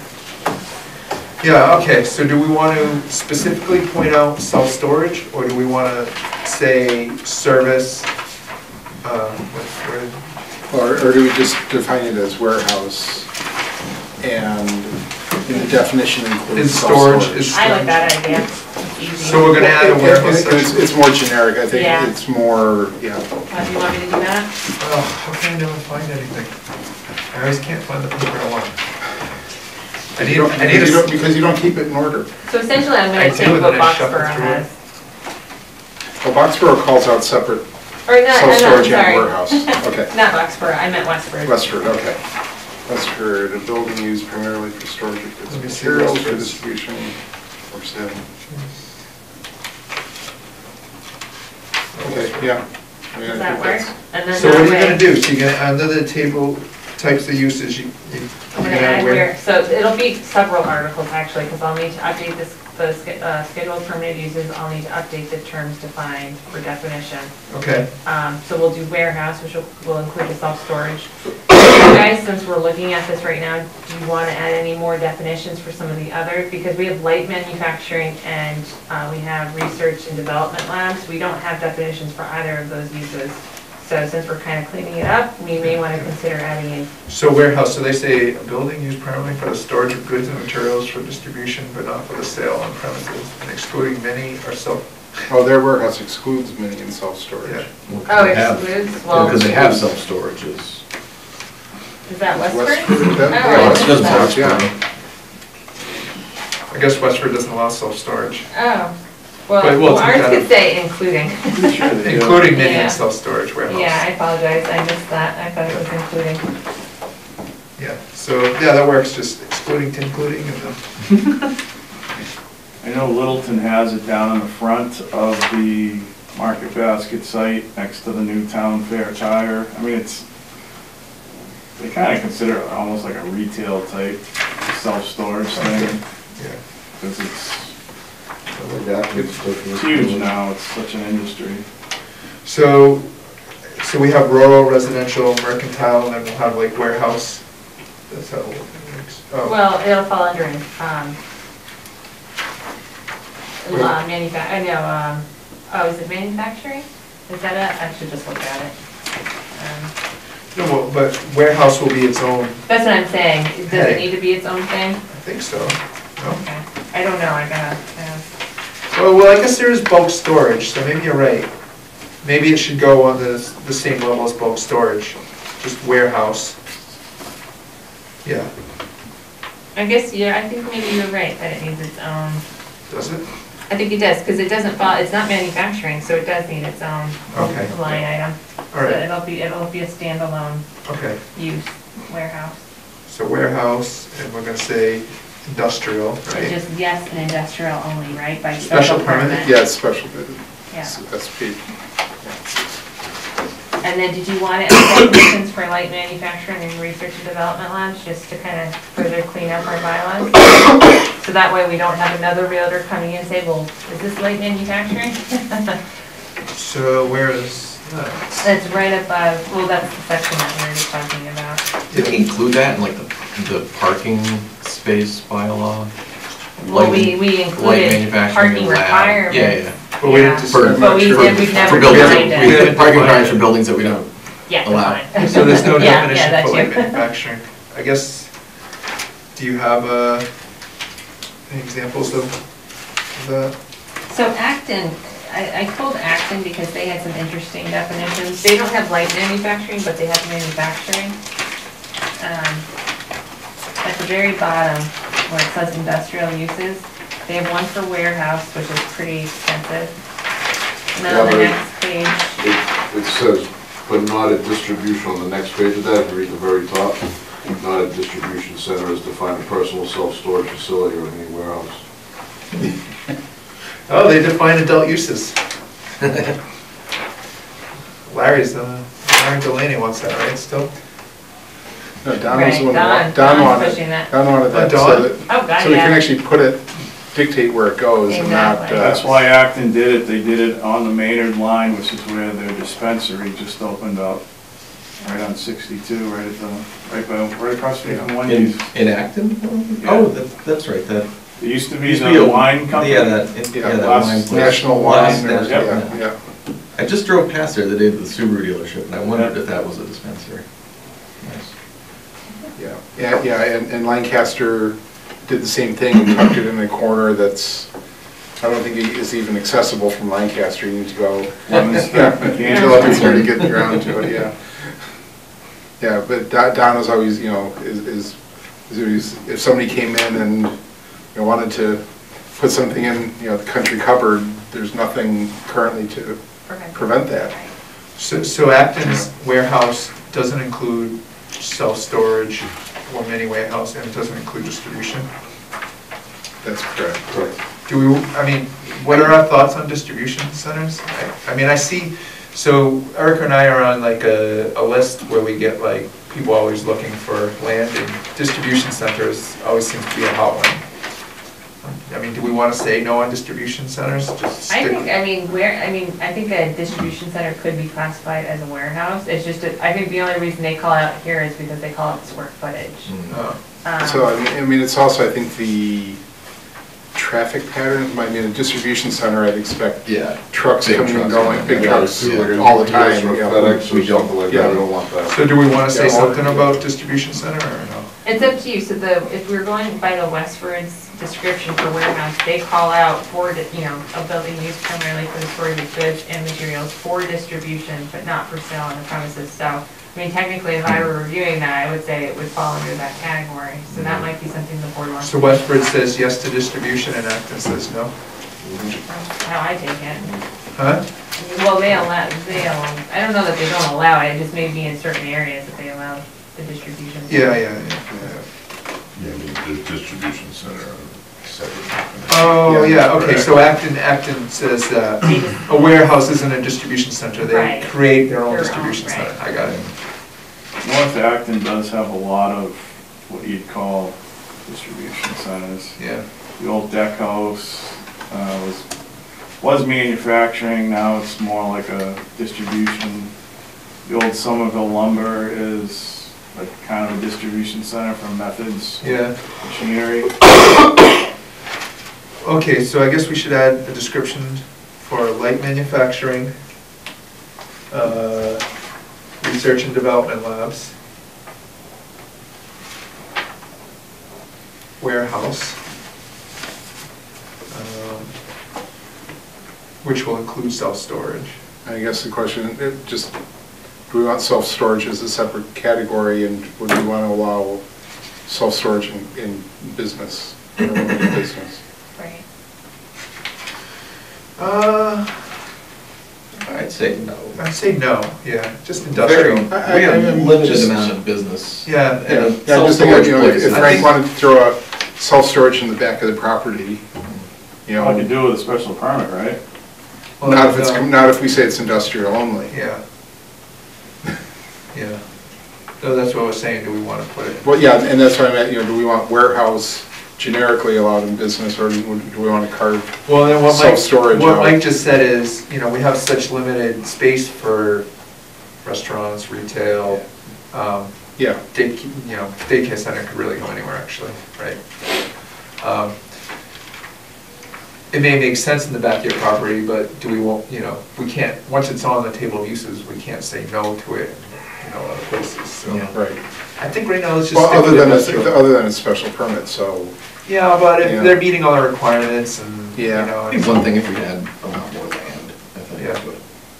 Yeah, I'd say stick with industrial. That makes sense to me. Okay. You weren't planning on self-storage, were you? Hadn't thought about it yet, but. I mean, now that you say way out it. back is not gonna be, you know, I mean, like I said, it abuts a transfer station. Well, we could always address it. I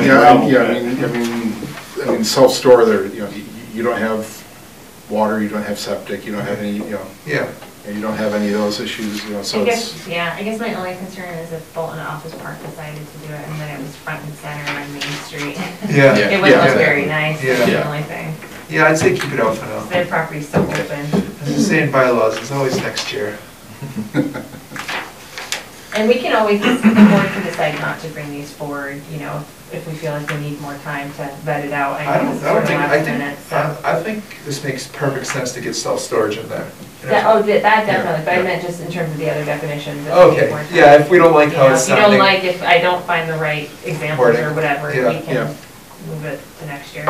that sounds good, but yeah, definitely let's put the wheels in motion for the, Yeah. so we're not gonna specifically say, it's gonna be warehouse, which in the definition includes self-storage. Yeah.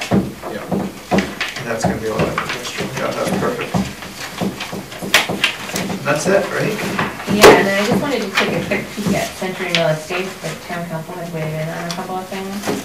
And some of it was related to articles for town meeting. Is that, we have some packet or? Yeah. Yeah, so there's an email from Brian Clark. I mean, it starts with, please see my responses to your questions embedded below. And I had asked about, you know, if Andy doesn't keep to his timeline and complete stages 2 and 4, you know, can we bring forward an article to this town meeting, sort of as a contingency plan that says, we, you know, gives the board the authority to appropriate those funds when you vote. So it's question number 3. So I see that question. There's a different one where there's responses to it, I can't find it. Just to kind of cover bases.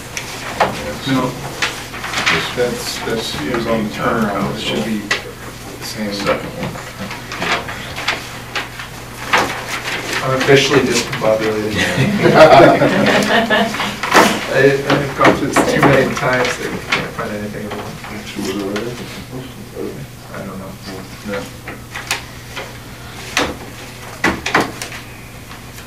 All right.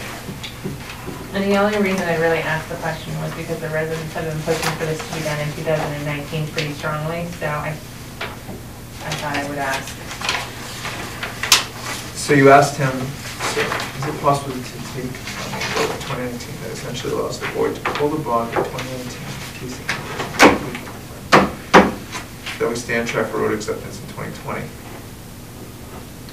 Or would the board have to wait? And this is because the amount would be over 100,000, and so even if we pass the MGL one, so this would be like a contingent. This would be sort of the contingency plan, that if he doesn't get it done, then we now have approval because we put forth this article. And it could also be incentive for him to get it done, saying, okay, we've already got approval at town meeting, contingent, you know. Town meeting would appropriate a big sum to be spent for purposes of completing the ways. But oh my God, that goes over so well. Am I allowed to appropriate funds to finish the roads? This will be a very hard subject to discuss with Andy, because he's not gonna like this. He's gonna be very angry when he sees. And then everybody tells me, so like, why do we have to do their roads? And then the residents will be immediately, let's just take the bond. So it's gonna be hard all the way around. Is the bond sufficient? Do we have sufficient money in the bond to That do the work? I don't know. So if Andy just said, flip the town off and walked away, do we have enough to complete it, if, you know? Yeah, it's a really good point. So the bylaw would just say, if we have to take the bond, we will appropriate those funds, and we have to set the amount now in the bylaw? Well, it would be the amount that, In the bond. of the bond. And it's, like I said, it doesn't mean that the board still has to vote to even use the bond, it just sets us up in case we want to. It's there. Otherwise, we have to wait a whole nother year. And maybe we have to wait a whole nother year anyway, depending on, I mean, really, we have to look at his schedule, see when the last item's gonna be completed. There may not be time enough for the board to pull the Right, 'cause bond if and it's then like hire November, somebody else to get yeah. it. That, yeah, so I don't know. Maybe this is a little premature, I don't know.